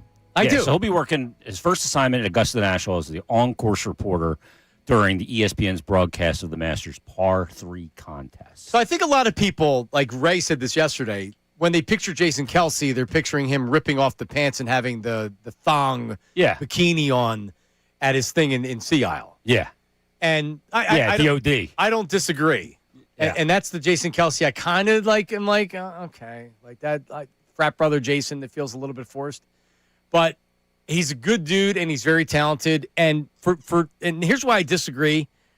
He's not a guy that you want to put in a film room and have him break. That's not what he wants to do. It's not what he does. No, he's more off the cuff. Yeah. Yeah, that's what he's just kind of like a ham bone. Yeah. You know, and he's got a big personality. He can roll with it. You just got to do unscripted things with him, and they'll be good. He's very intelligent. Yeah. And you know what you do? You put him out there and you say, I think we've got something here. Yeah. Sometimes you think, though, too, like a player, like his aura as a player and everything, and he's got this personality, and then you try and do it in stock TV, and it doesn't work because there's guardrails. Right. And maybe that's the case with him. Like, everybody thought, you think certain guys would be great. Like, I never thought, based on his playing days, that Eli Manning would be somewhat likable in his post-playing career. Likable, yeah. He is. Dressing up and doing that Penn State thing was hilarious. He doesn't take himself, and I don't like the Manning cast, but he doesn't take himself too seriously. He's got a really, really good wit to him. Yup. It worked with his brother. Yeah, it's actually a good comparison. Yeah, I mean, you see the Manning kid, the 14-year-old? Yep. Jesus. I'd give him NLI money now. They may have. They may Huge. have. You're breeding quarterback. But I'm honestly, I'm not telling you I'm going to watch it because I'm not, but I'm interested to see how he does.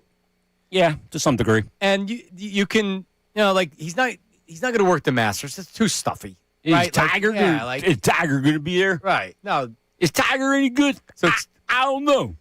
Kern loved Tiger. Mike Kern? Yeah, he loves Tiger making a move on Saturday. Okay. The Colonel. He texted me. He's listening to the program today. So Tiger seeking treatment, and I was good. Yeah. I was happy when I saw it because I don't give a crap about Tiger Woods or his significance to golf or anything like that. To me, you like not that you necessarily worry about his life, but that's what it should be about right now. This dude's lucky he hasn't killed anybody. Yeah, he clearly rolled his car. Yeah, man, he's not the first person that has a problem with opiates. He was, like he had them in his pocket. It's clear that he has a problem with prescription medication, and he's mixing it with alcohol. Yeah, well, he wasn't drinking this time, but it's a matter of time before he kills himself or somebody else or somebody that he loves.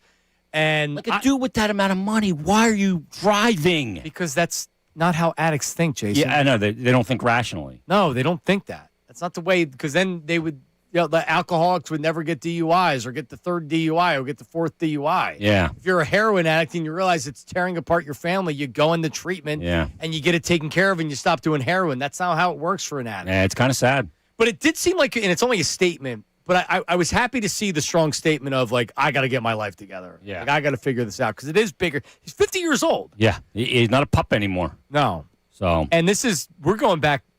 I mean, this isn't just a 5-year thing. He's been in a couple of. Well, he had the thing with all the. Just lost his leg. Yeah, when the wife took the golf club to him. And that was 2007. Yeah, it was a while ago when all the girls came out. 2019 was when he rolled the car. Rachel, I forget her last name, was the one side piece. She always wore the aviator glasses. We're late. Coming up, is there a world where the Eagles do not call South Philly home? Jeffrey Lurie seemed to make you think that could be the case. Middays with Marks, 97.5 The Fanatic. Now on 97.5 The Fanatic Sports Update. An offense at a crossroads. I'm Ray Dunn with this Fanatic Sports Update. Earlier today, ESPN dropped a story on the 2025 struggles for the Eagles offense and Jalen Hurts' role in that. Jeremy Fowler co-authored the piece and joined us earlier today in the 11 o'clock hour, spoke about where this offense is right now as they look ahead to the Sean Mannion era. The Eagles offense and Hurts together are at a crossroad. I think that's pretty obvious based on a variety of factors, including our reporting. And so you can hear the entire conversation with Fowler on our website or the Fanatic app. Elsewhere in Philadelphia sports, last night, Andrew Painter made his debut, 5 1/3, allowing just 1 earned, striking out 8. Adolis Garcia and Kyle Schwarber homered as the Phillies got a 3-2 win over the Nationals. The Flyers had Porter Martone debut last night, but fell 6-4 to the Capitals. They did not lose any ground in the playoff chase tonight. The 76ers look to continue their playoff push. They've got the Wizards at 7 o'clock. No Joel Embiid. He's out due to illness. You can listen to the game right here on the Fanatic. This update is brought to you by Mothers Against Drunk Driving. For victims of drunk and drug driving, your grief is unique, but you're not alone. You always have a place at MAD. Call 24-hour victim helpline at 877-MAD-HELP or visit mad.org. I'm Ray Dunn, your home for the Sixers, Flyers, and the Union. 97.5 The Fanatic and the Fanatic app.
alleged mistress of Tiger Woods, Devin James, became a part of Damon Feldman's celebrity boxing. She was scheduled to fight at Pennant East in Belmar, New Jersey in July of 2010. And she came on with Mike. I was going to say this ends with her That's on the with question. Mike. Yeah. She came on in studio with Mike. And she was so pilled out. At least that's the way it looked, to where she couldn't even talk. She was just kind of like, One of Tiger's alleged mistress came Anna on Nicole Smith pilled out Yeah. And the big tattooed boyfriend that was ready to pounce on anybody that looked at her. Yeah. That was in studio. But yeah, that was 2010. Yeah. And Uncle Jamie checked in. It was after all the stuff came out, then all the porn stars started coming out saying that, oh yeah, I was with Tiger too. And then you found out he was running out entire floors of hotels so he didn't get discovered or whatever. He's been through something. Last almost 20 years. He wasn't raised normally. Hell he was no. a spectacle. Yeah. Like we were talking about, like guys like Hurts growing up, these total elite stud quarterback kids, right? Like he doesn't have a normal upbringing. No. He's not getting treated like everybody else through high school. He's a spectacle. Right. It's interesting because Bryce was the same way. LeBron. Prodigy. I'm watching LeBron in high school like it's the NBA Finals. ESPN He was selling out arenas. Yeah, I know. It's unbelievable.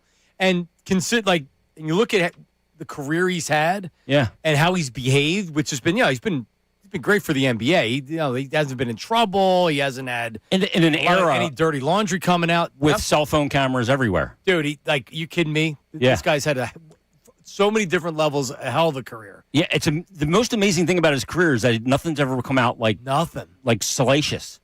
Like him and Crosby are the two that I'm the most amazed by. You never see anything salacious about either of them, and they're huge stars, and we're in the camera phone videoing people all the time. Very much and so. You never see anything drop. Yep. I mean, All right. they got some handlers that collect the phones. Yeah, but you know what? I mean, I don't know. Is some of it just dumb luck, or is most of it they're Just not just putting smart yourself and in that they're spot. not doing? You don't put yourself in that situation. It really is that, and it's tough not to. I mean, you think about it. You can have any woman. Anything you want, anything you want, man. Yeah. And Tiger was an addict, And Tiger was with sex. We thought he was squeaky clean. And he wasn't. He had that image, right? Anything but. Anything but. What was going on behind the scenes, behind the gate, was a lot different than the perception that we had publicly. For at sure. first. All right, so where were you with the Sixers in a downtown arena when that was being discussed, and then it was approved, and then they pulled the rug out from under us and said, no, actually, we're going to go to South Philly. I feel like it's unfair for me to comment because I'm a suburbanite, so it's easier for me to just get off 95 right there and go to a game. I would not want to go in to downtown, to Chinatown. It's just it's more of a hassle. Isn't that most fans, though? Suburbanites? Probably. I mean, people, whether you come from Jersey or Pennsylvania, raised in the city, but how many people that actually go to the games were in the city to where they're saying, if I lived in Old City. Train. Yeah. I mean, there could be people in Northeast Philly that take the L. There could be people that Northern Liberty. that like that take Fern Rock that are in North Philly or whatever. So I'm not dismissing it. It would be easy for people like in the Northeast to come in, take the L, that kind of thing. I used to I used to, as a young boy, when my dad and I would go down the games, we would just drive because we lived probably like 10 or 15 minutes from Fern Rock. We would just come down Old York Road and then go to park at Fern Rock, and then we would take the subway down to the game for Phillies games. And it was great. And then, do you really want to have to do that when you can just drive? But that's how I grew up doing it. Yeah. And then I realized later when we would go down the gallery for Christmas to go to the Wanamaker Light Show, and I'm like, hold on, I can from Willow Grove take the R2 to Fern Rock, and then I can take Fern Rock. So I'm like, I can go to any Phillies game I want and cut school. Yeah. So then we would just on opening day. You need a ride. Yeah, like opening day, I would just walk down to the train station and then take it to Fern Rock, and I could go down. I didn't realize it before that. So it is convenient for some people. When I lived in Old City in around 2000, and I had Flyers season tickets, I split them with some people. And I used to beat my buddy who was in Westchester there. I would take the L to City Hall. And then the Broad Street line straight down. Easy. By myself. Easy peasy. Simple. Yeah. Yeah, so for some people, being at Market East would be great. I like the idea, and you can go back to the Phillies. The Phillies originally wanted to be at Broad and Spring Garden. Yep. Which ultimately no one wanted that, and they ended up in South Philly. Yeah. But it changes the dynamic of the city. And there was something to having a downtown marina like you see in so many other cities. Yeah. mean, who doesn't have a downtown arena? Philadelphia's unique in where we have our stadiums, and it definitely works. Yeah. But does that mean that that's the way it has to be? I know change. A complex idea. Yeah. People don't like change. Change is the problem. Yeah, people That's don't like change. So the Sixers, I was okay with it because you look at what Market East is right now. It's not the best part of the city, and they were planning on transforming it with that arena. Yeah. Now it's not happening. I was in favor of a ballpark at Penn's Landing. They talked about that too. Chinatown, they talked about with the ballpark. It's in South Philly, and it works, and I'm more than happy with it being in South Philly. But Jeffrey Lurie, there's been a lot of talk because if you look at stadiums and age of stadiums, even though I think most people look at the link and it feels like it just opened up and it still feels modern, in stadium age, like kind of like dog age, in stadium age, it's not new. It's outdated. And by the time I forget what stadium is that's built, maybe it's the Washington Stadium, the Eagles are going to have we'll have the oldest stadium in the division. And because MetLife's new. You look around. Cleveland was before them. They're getting a new stadium. So all these other stadiums that got a stadium right before the Eagles or around the same time. Field, it's right around there. It was the same. Ed Rendell made sure there was financing from the state and the city for both of them. Both parks in Pittsburgh and both parks in Philadelphia. It happened at the same time. I don't think there's not any talk about Pittsburgh, them getting a new stadium for the Steelers. No, they're right there but the confluence of the Monongahela. It's the same time period. Yeah. So anyway, it's been a big talk, and Jeffrey Lurie, I think it's pretty well known when they do this. And if you look at it, it takes years from starting, planning phase, getting it approved, one shovel in the ground to getting it done. I mean, you're talking about 7 or 8 years at least. Yeah. And so they're in the stage now of we have to start moving this along. Yep. To where in 2032, which would be 2033 would be 30 years for the stadium, it seems like they'd like to have a new stadium. Well, here's the difference between Philly and Pittsburgh. In Philly, you can host a lot more big events in a stadium. Because you're on the Eastern Seaboard. Yeah, and Philly's just bigger than Pittsburgh. Right. So he can get other events in there with much more compelling sales pitch than Pittsburgh can. It's just the fact of the matter. I'm not crapping on Pittsburgh. And he wants the retractable roof because he says the fans want it, but we don't. But he said it. Final Four. Yep. And conventions, all kinds of stuff. Everything. Yeah. Super Bowl. Yeah. He wants to have a Super Bowl in his life. Yeah, he does it. I think that's his next bucket list thing. And other than more Super Bowls for the team. And Jeffson is, how old did we decide he was? 72? He's in his 70s. Is that right? He looks good. Early 70s. He looked great. I mean, when you're rich, you tend to look great. The age a little different. Yeah. 74. So he's 74. He'll be 75 on September 8th. So he could be still owning the team in his mid-80s trying to get a Super Bowl here. I can't believe he's 70. Isn't that crazy how fast time goes? Holy crap. So he was asked about the stadium plans. And this was put, like, Zach Berman did a write-up in The Athletic, and it felt like, because he had said this question's coming, and he knew the question was coming because he has the power to ask the question, right? But everybody knew this was going to be asked to Jeffrey Lurie. So what about South Philly as the future home? Here's Jeffrey Lurie. Is there consideration to move beyond South Philadelphia? Whatever's best for the fans. I mean, we don't really go on a geographical basis. It's whatever's best for the fans. Yeah, and that's a short answer that we had there. But still... Well, what's best for the fans? What's the answer to the question? See, here's it's not what's best for the fans. Navy Yard, and we know that, right? It's what's best for everybody. What's the best deal they can get? Where can they get it? Can they go in the center city? Could they put something at Market East? Could they go to the Navy Yard and redevelop that? Could they go to the Navy Yard if the city isn't giving him what he wants and the state isn't giving him what he wants? Could it go to South Jersey, right? Like that better not happen. It won't happen, but they'll use it as leverage. It'll be a leverage play, right? Because so I don't know. I feel like most people are going to say the same thing. It's in South Philly. It's convenient. We know how to get there. Yep. We don't have to worry about being in the city. Close to the airport. And for the most part, I agree. But if you've been in cities that have downtown arenas, like Minneapolis, and Minneapolis is a modern city, so it's hard to compare to more of a modern city than Philadelphia. And a lot of things are underground. Like you don't have to go outside to go anywhere. Yeah. It's really cool. Yeah. And we don't have that because we don't know downtown. it. It's awesome. Yawkey Way. And Ray, you should support it because you're Mr. City. Oh, yeah. Like when you guys talk about how difficult it is to get in from the burbs, I can't tell you the last time I've willingly drove down to a game. Yeah, I would, dude. Just so from where I live, and granted, I live in Collegeville, but it shouldn't take that long. No. But if I'm going to a 4:05 Phillies game, I won't go to an Eagles game. If I'm going to a 4:05 Phillies game, it's taking me 90 minutes from leaving till I'm in the parking lot parking. Yeah, because you got to go 76. I got it. Like 422 is not the issue. It's when you get off 422 and then you have 76. You're meeting 202 at 76, and then the whole freaking way. Your parents the other night for knockout. My brother last night at the Phillies game, they got there late. 1, because of the start time, but 2, when they're because, driving. Yeah, it takes forever to get down there. I leave a Flyers game. No, I don't leave when it's over because I do a post-game show and stuff, so the traffic's usually pretty gone by then. For me to get from the arena to my door in Westchester, 30 minutes. Yeah, bing, bang, straight boom, down out. 95. Even hit 322 with the construction. There's nothing going on that time of night.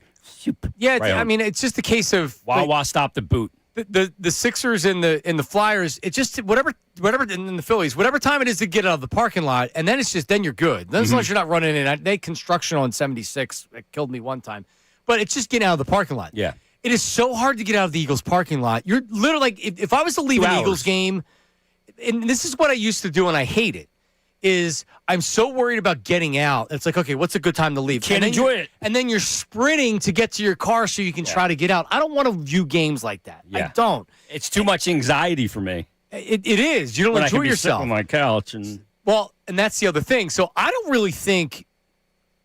I don't really know if it would. I probably would be more willing to go to a downtown game just because it's different and it's cool. and then then just walk out of the game and walk around the walk city. out go of the to game, Terminal Market and or I can whatever. go to I can go and take a train, or I can go take whatever, or I Yeah. can walk and I can go get my car in Fairmount or something. Yeah.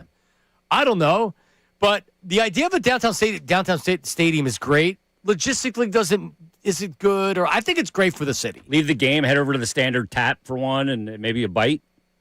You know, Chinatown's not going to be happy about it, and I understand that. And there's a lot of different things that go into it. It feels like the most logical thing is to stay in South Philly. Like you mentioned, the Navy Yard makes a lot of sense. It checks a lot of boxes. It looks like that's where they're going to put the new arena for indoor arena. Correct. So, yeah, I mean, our stadiums are old now. Like it's crazy. They got old all of a sudden. Because we got old all Yeah. of a sudden. Yeah, no Citizens Bank Park does not. They just needs renovations. Beautiful. Yeah, it's great. So holds up. It's as good today as it was when it first opened. Yeah, it looks awesome. And they did a good job with the Xfinity, whatever the thing is in the middle. I forget what it's called, Xfinity Live. Stateside Live. Yeah, and it's Ray cool has spot. Ray just winks at the guy at the door and he walks in. Right. That's how well known it is. They could pull out the velvet rope. Yeah, well, I'm a few drinks away from that. Do you go to VIP? Do you know Mikey D in VIP? And Is that upstairs? No, just downstairs in the downstairs bar. Oh, you don't go in there? No. Yeah, go in there. I can text my guy Mikey D. I know J. Roy. J. Roy's great. To me. Yeah? Yeah, I get to show up, say hi. You know, It is- I'm there a decent amount. So It's a good point because they're redoing that, and that whole area is going to Yeah. have the whatever. oh, the outside's gonna be permanent stage. Yeah, and it's stuff. good. It's Yeah. good. I was at the Xfinity Mobile Arena for Knockout, and they did a good job with the renovations in there. They opened it up. Yeah, it looked good. Yeah, they really did They spent a ton of dough, but yeah, they really did a good job. And the other thing they did was downstairs. I don't know if you saw like where the Sixers locker room is and stuff, and the Flyers locker room. They redid all. They gutted that whole space. They had to. and they just updated it all. Is that And 96? Yeah, that's when it came World Cup of Hockey. Man, that's 40 years. Yeah. And they updated that downstairs, like those locker rooms. Oh, no, now. 30. I 30, would 40, have my 30. wedding in one of those locker rooms. Yeah. They're so nice. They would like to do that. Unreal. Yeah, so text line, phone line, voice text line, 610-632-0975. You're going to get a lot of people that are against anywhere but South Philly. Yeah. It's convenient. Everybody knows how to get there. You don't have to worry about. It's easy, convenient. And here's another thing, and I would say this is valid. Cities aren't looked at the same way that they once were. Petty crime, violence, things like that. That's a real thing in cities. Yep. It just is. And to, Mr. and Mrs. Smith who want to take their kids to a game, I think this is like the Eagles are a different experience than going to a Phillies game or a Sixers game. The Eagles it's a Sunday, you know, like it's a I don't know where Whole you would different tailgate. ball game. I don't know where you would tailgate. That's a big thing. Yeah, people will be mad about the tailgating. Yeah. Oh, Yeah, well, there's 'cause spots. all people care about is tailgating. See, that's the good thing about the stadium, too. I mean, you have FDR Park there, which makes it's a huge thing to have FDR Park right there. I like Phillies tailgating a lot. I do not like Eagles tailgating. Really? No.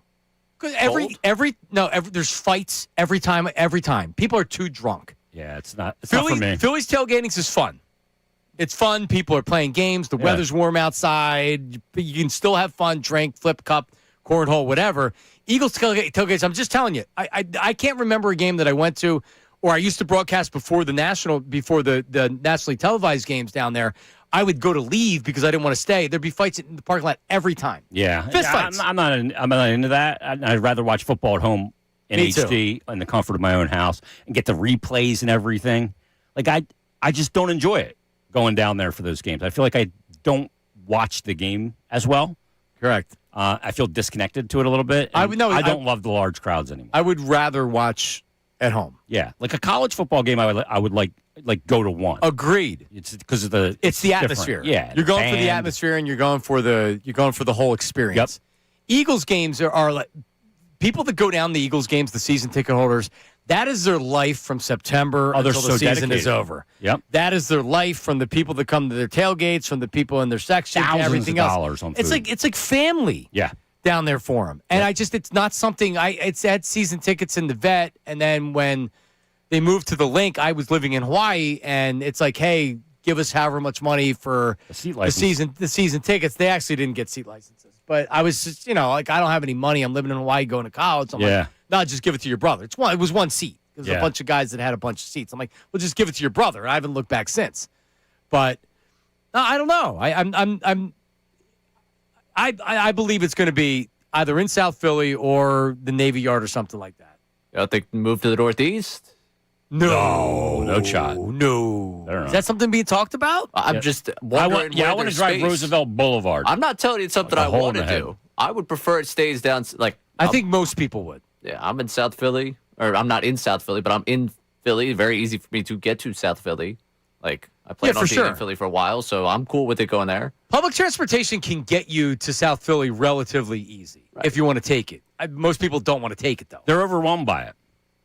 Yes. And I'll tell you, there's a lot of people that take it, like for the games. I mean, it was packed last night on that subway line home. Okay. And there was two trains that were packed. The local was packed. The express was packed. But if there's 30, all right, so if there's 30,000 people that go to a game, how many of those people are taking public transportation? I mean, there's people waiting for. I know, but like I don't know. I wouldn't even know how to. Yeah. Because guess what? They're not putting more trains out there. They're putting less trains out there. Oh yeah, well, that's an issue all in itself. This isn't New York where. If you live in Long Island, you're used to taking the Long Island Railroad to get into the city. Because it's, right, like you're used to, that is a part of the culture is taking public transportation. In Philly, it's more about the bus, and then there's two lines, one runs south, north, one runs east and west. It's not necessarily convenient. Yeah. You can't get everywhere in the city taking public transportation like you can in New York. You can get to anywhere in New York City, Long Island, trains there, Queens, yeah. whatever else. So it works a little bit differently. Philly's not like that, man. No, it's not. It doesn't have the infrastructure that has, like in New York. You know whose fault it is? Ed Bacon, Kevin Bacon's dad. Why? City planner. Because he said the wave of the future isn't public transportation. It's the car. It's not trains. Yeah, I don't want to drive in the city. He was behind Roosevelt Boulevard. Oh man, that's crazy design. Yeah. Ugh. That however many years later, people Ed are still Bacon, getting people are still getting hit. Wow. We drove down to go to the car show. Yeah, you were at the car show. My wife and my son and went down there, and just a pain in the rear end to park and everything. It was like. Do you imagine an Eagles game doing that? No. Yeah, they can't put it downtown stadium. No, not for the Eagles. It's not like we're up there like on 20th and Arch. Yep. And it was a real, maybe like 18th and Arch or something like that. But yeah, it was a pain in the neck. All right, coming up, we have an odd Joel Embiid situation going on right now. I don't know what that means, and I'm very interested to see. Also, Jason Retitis is live. Porter Martone's debut, and what happened to Flyers' playoff chances last night after the loss. We're going to break it down. It's Middays with Marks, 97.5, The Fanatic. All right, let's talk about Comer and Cross. That's right, ladies and gentlemen. So I said this the last time I talked about him. I've got to mention again because the feedback I'm getting is phone's ringing. A lot of people call them 1-800-NEW-FLOOR. 1-800-NEW-FLOOR, ComerCross.com, COMER cross.com. Everybody can relate to having that bad garage floor. The pits, the cracks. It looks like in my garage, someone took a hammer and just started smashing it. A sledge? No, just a regular hammer. Oh. Not a sledgehammer. But the stains, I have stains all over. I have gasoline stains, right? Like, if that's your garage and you know you need something done about it, don't do the bad epoxy yourself. Don't bring in somebody and think you're going to actually get the job done right. Because with Comer and Cross, they actually repair the cracks, level everything out, and prep the service the right way. That's before anything goes down. And that matters because you don't want to get this done in 5 or 10 years. You want to get it done the first time, the last time. And they have a fully trained crew at Comer and Cross. There's no subcontractors, all pros, and they will walk you through the whole process. And in most cases, they're in and out in just one day. And the finish, oh, man, let me tell you about the finish. It looks like a showroom. Jason had just mentioned the car show. How about you're pulling into your own showroom every single day? And it's built to last. No chipping, no peeling, or any of that. So if you did the epoxy, don't do that, all right?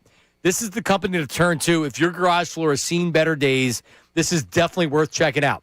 1-800-NEW-FLOOR. 1-800-NEW-FLOOR. The website is ComerCross.com. COMER cross.com.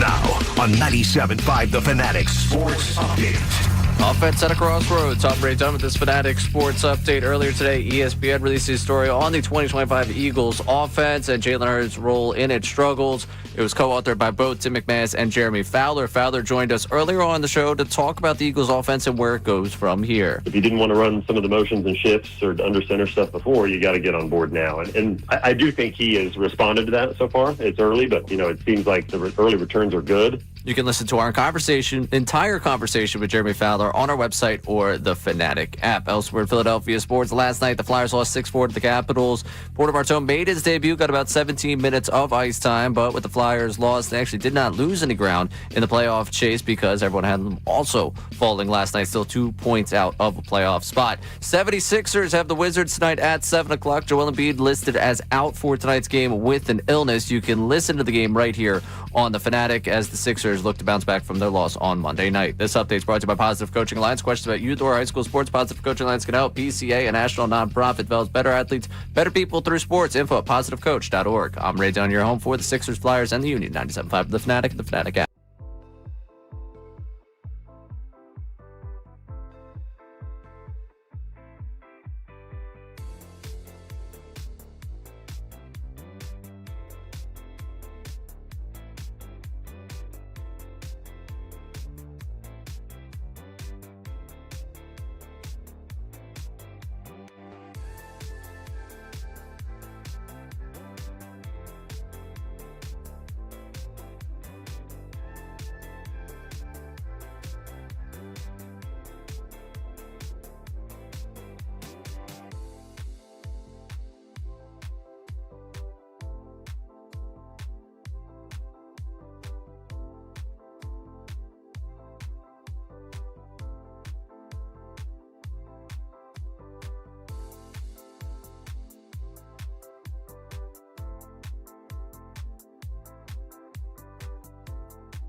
Wetta? It is not. Who sings this? It is not Sweata Wetta. Who sings it? The Neighborhood. Neighborhood. That's right. I used to play this on the Mikey Miss show. Not only is it not Sweata Wetta, it is in here. It's freezing. Feels good. Does it? Yeah, but I like it when you can see your breath. Yeah, but your house is set. You set the thermostat to what? 59. Forgot about that. Insanity. Oh my God, these memes of Tiger Woods. He's driving the 39 Percocet oxycodone car in NASCAR. Oh, it's not nice. That is not. Did you see NBC when they were reporting it? They had the wrong crash. Oh my! They were showing the helicopter picture from the 2019. No, but seriously, how bad is that? You can't mess that they up. chose the wrong. There's wrong so much crash. in each you can find a wrong one. And dude, if you want to be scared straight, it was 50-50 whether he was going to lose his leg. Yeah. That wasn't just some DUI or like he That's got right, into an I forgot accident. about that. He was almost going to lose his peg. It was 50-50 by his own admission. God. The surgery, he's had to go through so many surgeries and what he went through with that. Well, he's in recovery, and I hope that he gets sober. Yeah. Before he kills somebody or himself, or he's got kids. His son's a golfer. Like there's time to get like he's in a bad place. Obviously, there's obviously some issues. Correct.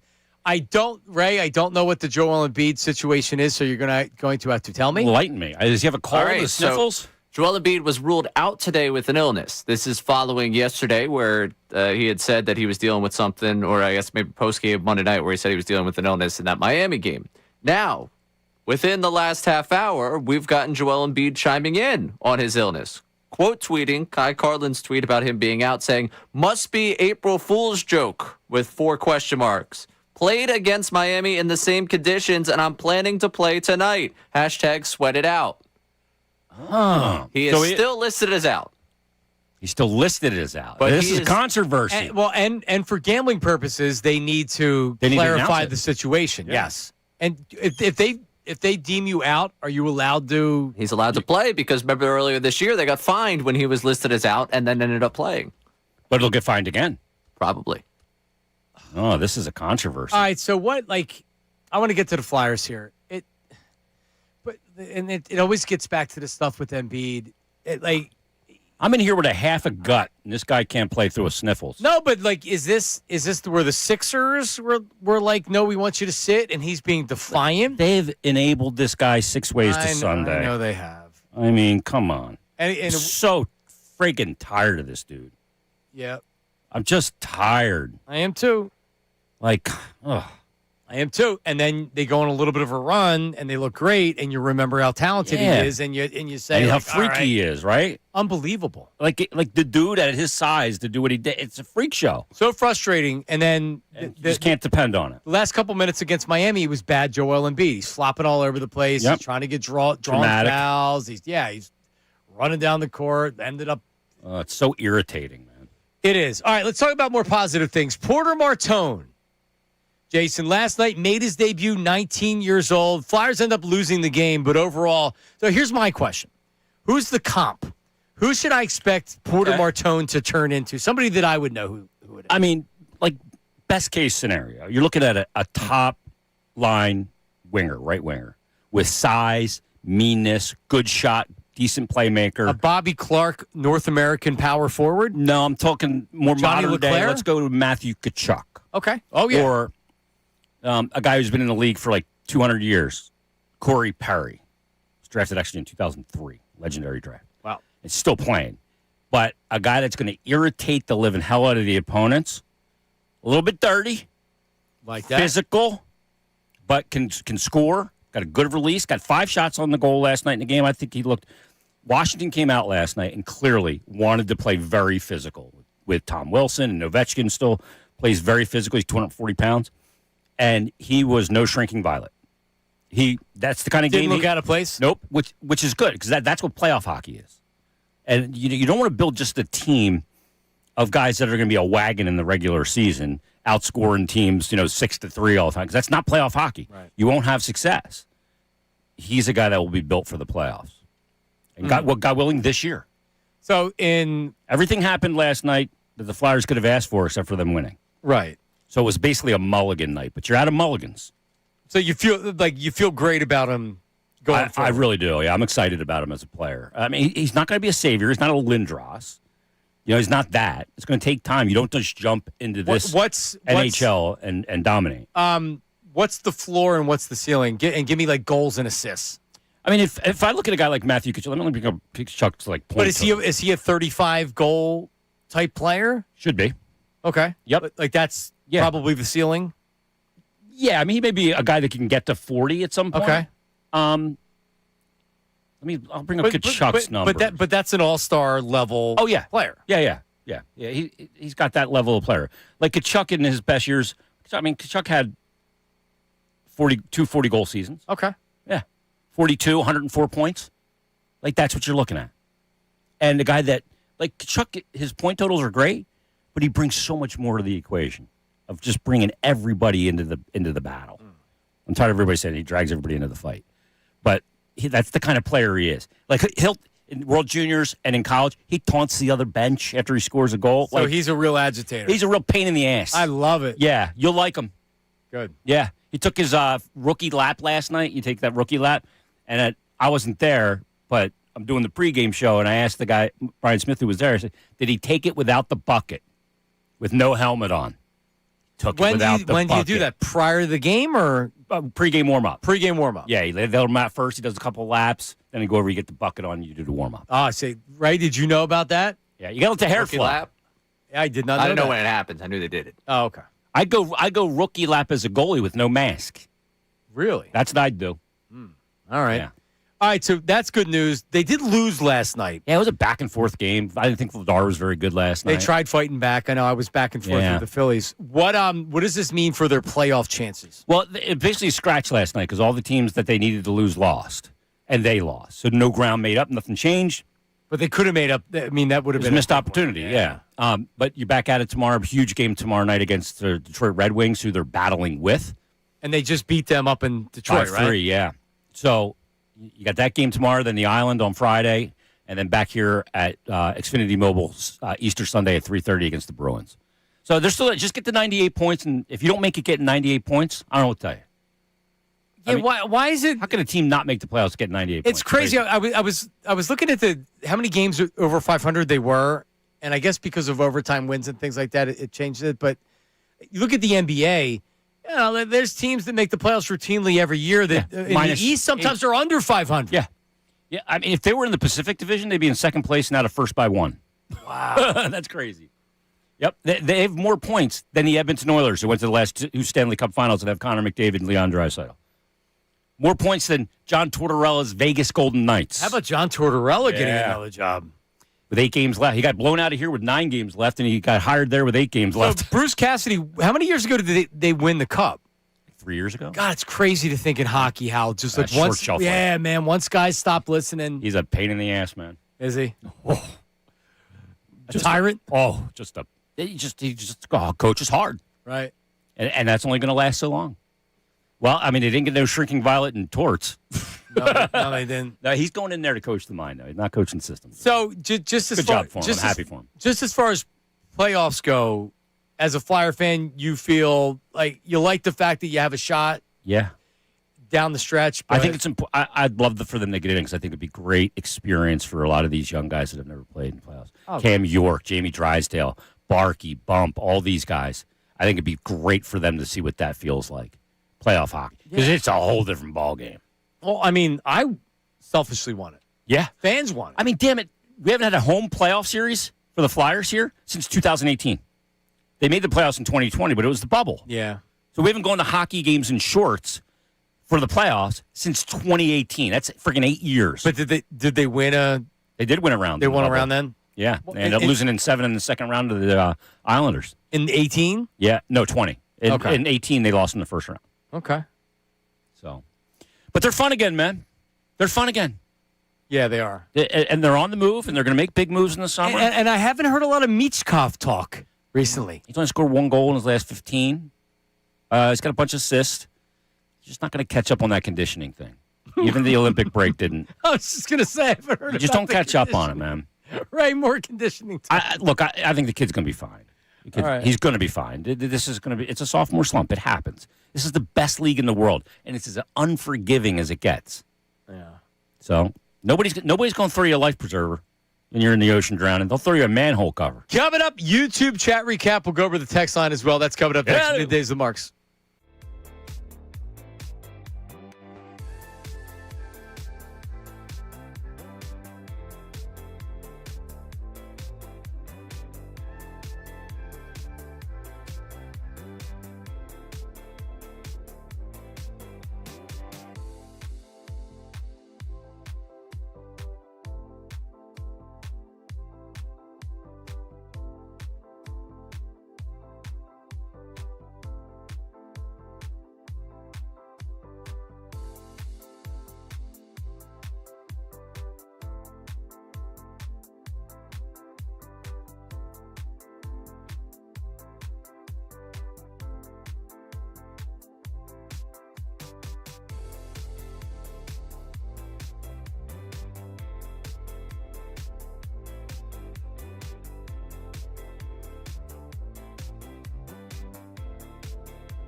One o'clock hour of the show brought to you by Morgan Stern Hair Restoration. We're at Ray's Rave right now. Great teams stick together, so does great hair. Morgenstern Hair Restoration Championship results. Morgenstern, that's Morgan with an E, morgensternhair.com, or call them 610-831-HAIR. Locations, Ballard, Kinwood, Wayne, Pennsylvania, Lancaster, Pennsylvania. Hair looks good, man. Oh, I need a haircut. What? Yep. What are they going to cut? I mean, look at the... You don't look unkempt. The neck and the sides. No. You can trim that up yourself. Yeah. You need to do the neck thing with the back mirror. I mean, I try. But no, I'm not getting it done this week. Next week.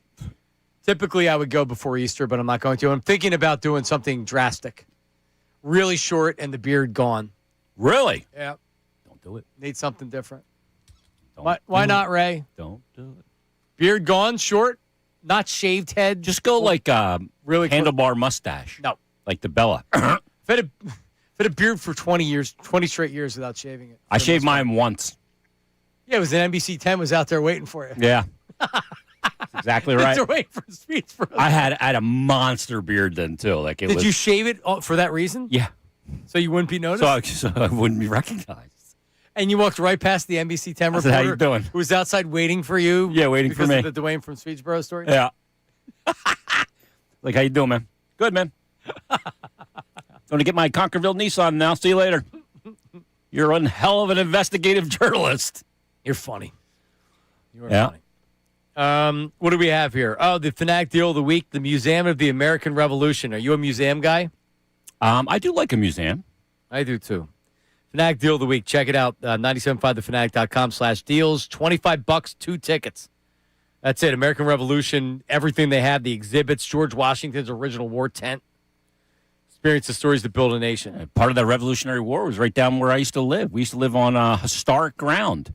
Yeah, you were in the old city. No. When I lived out in Westchester. Oh, really? There's a spot in Westchester, yeah. Really? The Battle of Brandywine. You look like a potential Civil War guy. Yeah, I like all that. I got Revolution. into that stuff. You know, like I didn't have a favorite artist when I was growing up. No? Like, I got a couple now, though. Like I'm a Dali fan.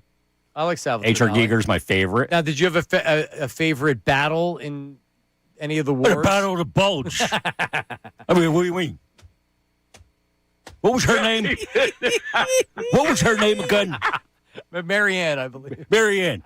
She was a Battle of the Bulge. If you're going to pick a battle, you go Bulge, right? Is that where you go? Ray, what's your favorite battle? You have one? I mean, it's hard to beat what Jason just put out. I don't know there. how I came up with that, whip that out. That was perfect. It was. I may be beaten down a little bit, 18 months of kicking cancer's ass. I'm still quick. Still quick. Still got that wit. You still do. Sharp wit. You're quick. All right, let's get to the YouTube chat recap. What do we got? It's time for the YouTube chat recap. How about filling us in? Let me tell you something else, man. Watch us live on YouTube every single weekday. I can't lie. Let me tell you something. It's the Middays with Marks YouTube chat recap. Hit me. The biggest divas are usually wide receivers. Wide receivers want their numbers, and QBs typically want wins. Chris in Plymouth meeting. I agree and disagree. Yeah, I think I agree that wide receivers are the biggest divas, but you're downplaying the nature of the quarterback. A lot of ego at the quarterback Yeah, position. it's more ego than diva. Because it's control. You have so much control. It's why you have that. You got to be an alpha. And like that, sometimes two alphas they butt heads. Right. You got two alphas, like there's only one ball. So.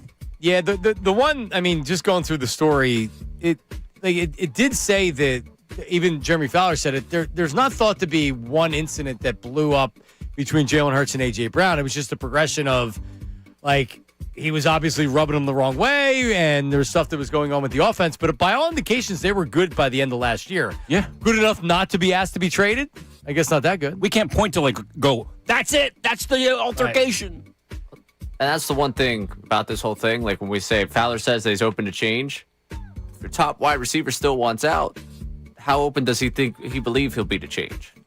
I think you got to send Mannion and Sirianni to his house, too, and do the sales job on him with the PowerPoint. Yeah. I don't know. My computer. Every time I say Sirianni's name, my Siri goes off. Yeah. Siri, go away. All right. What's next? John, that hoodie is so ugly. Jesus woke up from the cave, said, ew, and went back to sleep. Dune from the YouTube chat. Wow. I like that. And I'll be the first one to come after you. It's Carolina blue. It matches my sneakers. I mean, it says Rofo on it. Shout out Royersford. And is that the dry fit material? Yeah, it's so this morning. You don't get a nipple rash with that? I don't. I guess I don't have big nipples. But 10-cent nipples? They're not. The dimes? Yeah, I don't even think I could possibly nip. Did you get like the nipple rash when you're on the boogie board for too long? Yeah, I know the nipple rash. Yeah. But so this morning, painful. I bitched earlier that the studio's cold.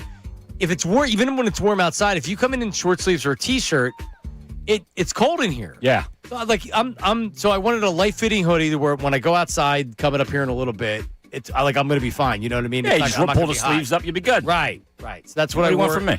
And I actually think it's a great look. So I don't know what the hell that got. Yeah, I don't think I think it fits you nicely. Yeah. But it's not like that one thing you wore one day. It was like you brought it. Omar the tent maker made. That was the big Bichette day. sweatsuit. That was the Bichette day. Yeah, it was Boba Bichette day. Yeah, it was Boba Bichette. Yeah, you were dressed like a 14. It's the only time I've ever worn it. Is that right? That's the only time I've ever worn it. It's at home. Back in a closet. You ought to auction that on the show for charity. I'm going to wear it again soon. What's next? Bill swirls the 3 remaining hairs on his head. D Flyers from the YouTube chat. Oh, because he made fun of Ray's haircut. Oh. Ray? Yeah, I mean, Ray came back at him hard, though. He did. I'm not really going anything out of bounds. About that? I don't see it. It's a bald spot. There's a lot of consternation between the programs here. A little bit. Reminds me of my old days back at WIP. Really? They were all going at each other. No. Pitchforks. It's a much better. We're a much better place here. But I do say to Bill, Morgenstern Hair Restoration. Championship results. They could help him. What's next? Hurts is that rare player that rises to the occasion, which we have seen time and time again. Howie is setting up a contract year for Hurts, and the Eagles will be forced to do the extension mid-season. Dale from Northeast Philly. I don't know about mid-season, but no, you're not doing anything in the season. No, and I don't think it gets on a training camp. Donovan McNabb, better passer than Jalen. Donovan McNabb, a true winner. Because if you take out the biggest games of his career, he won a lot of games. He made a lot of playoff appearances. He won a lot of big games to get to the biggest game. Right. But in the biggest game, if he had Jalen Hurts inside of him, he'd be a Super Bowl champion. Yeah. Because Jalen's got it, Donovan didn't. Just that one little X factor. It's like one chromosome missed. Crazy. Missed it. What's next? No matter what people think of Hurts, he has more than exceeded any and every expectation as the starting QB. Carnanas from the YouTube chat. Yep. Totally agree. Correct. Correctamundo. Any more, Ray? No, that's it. That's it. Correct. I'm back Friday.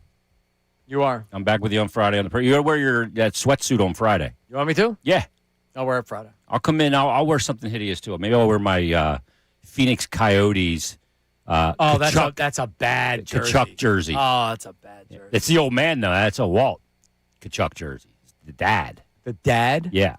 When he played, he was a great player. Walt. Hall of Famer. We were just talking about Walt Kachuk the other day. We spent about an hour on it. It's Keith Kachuk. Too much. They call him Walt, but yeah. Oh, I thought you were talking about Keith Kachuk's dad. No. It was Keith Kachuk's jersey that I have. Maybe I'll wear that Friday. Why do they call him Walt?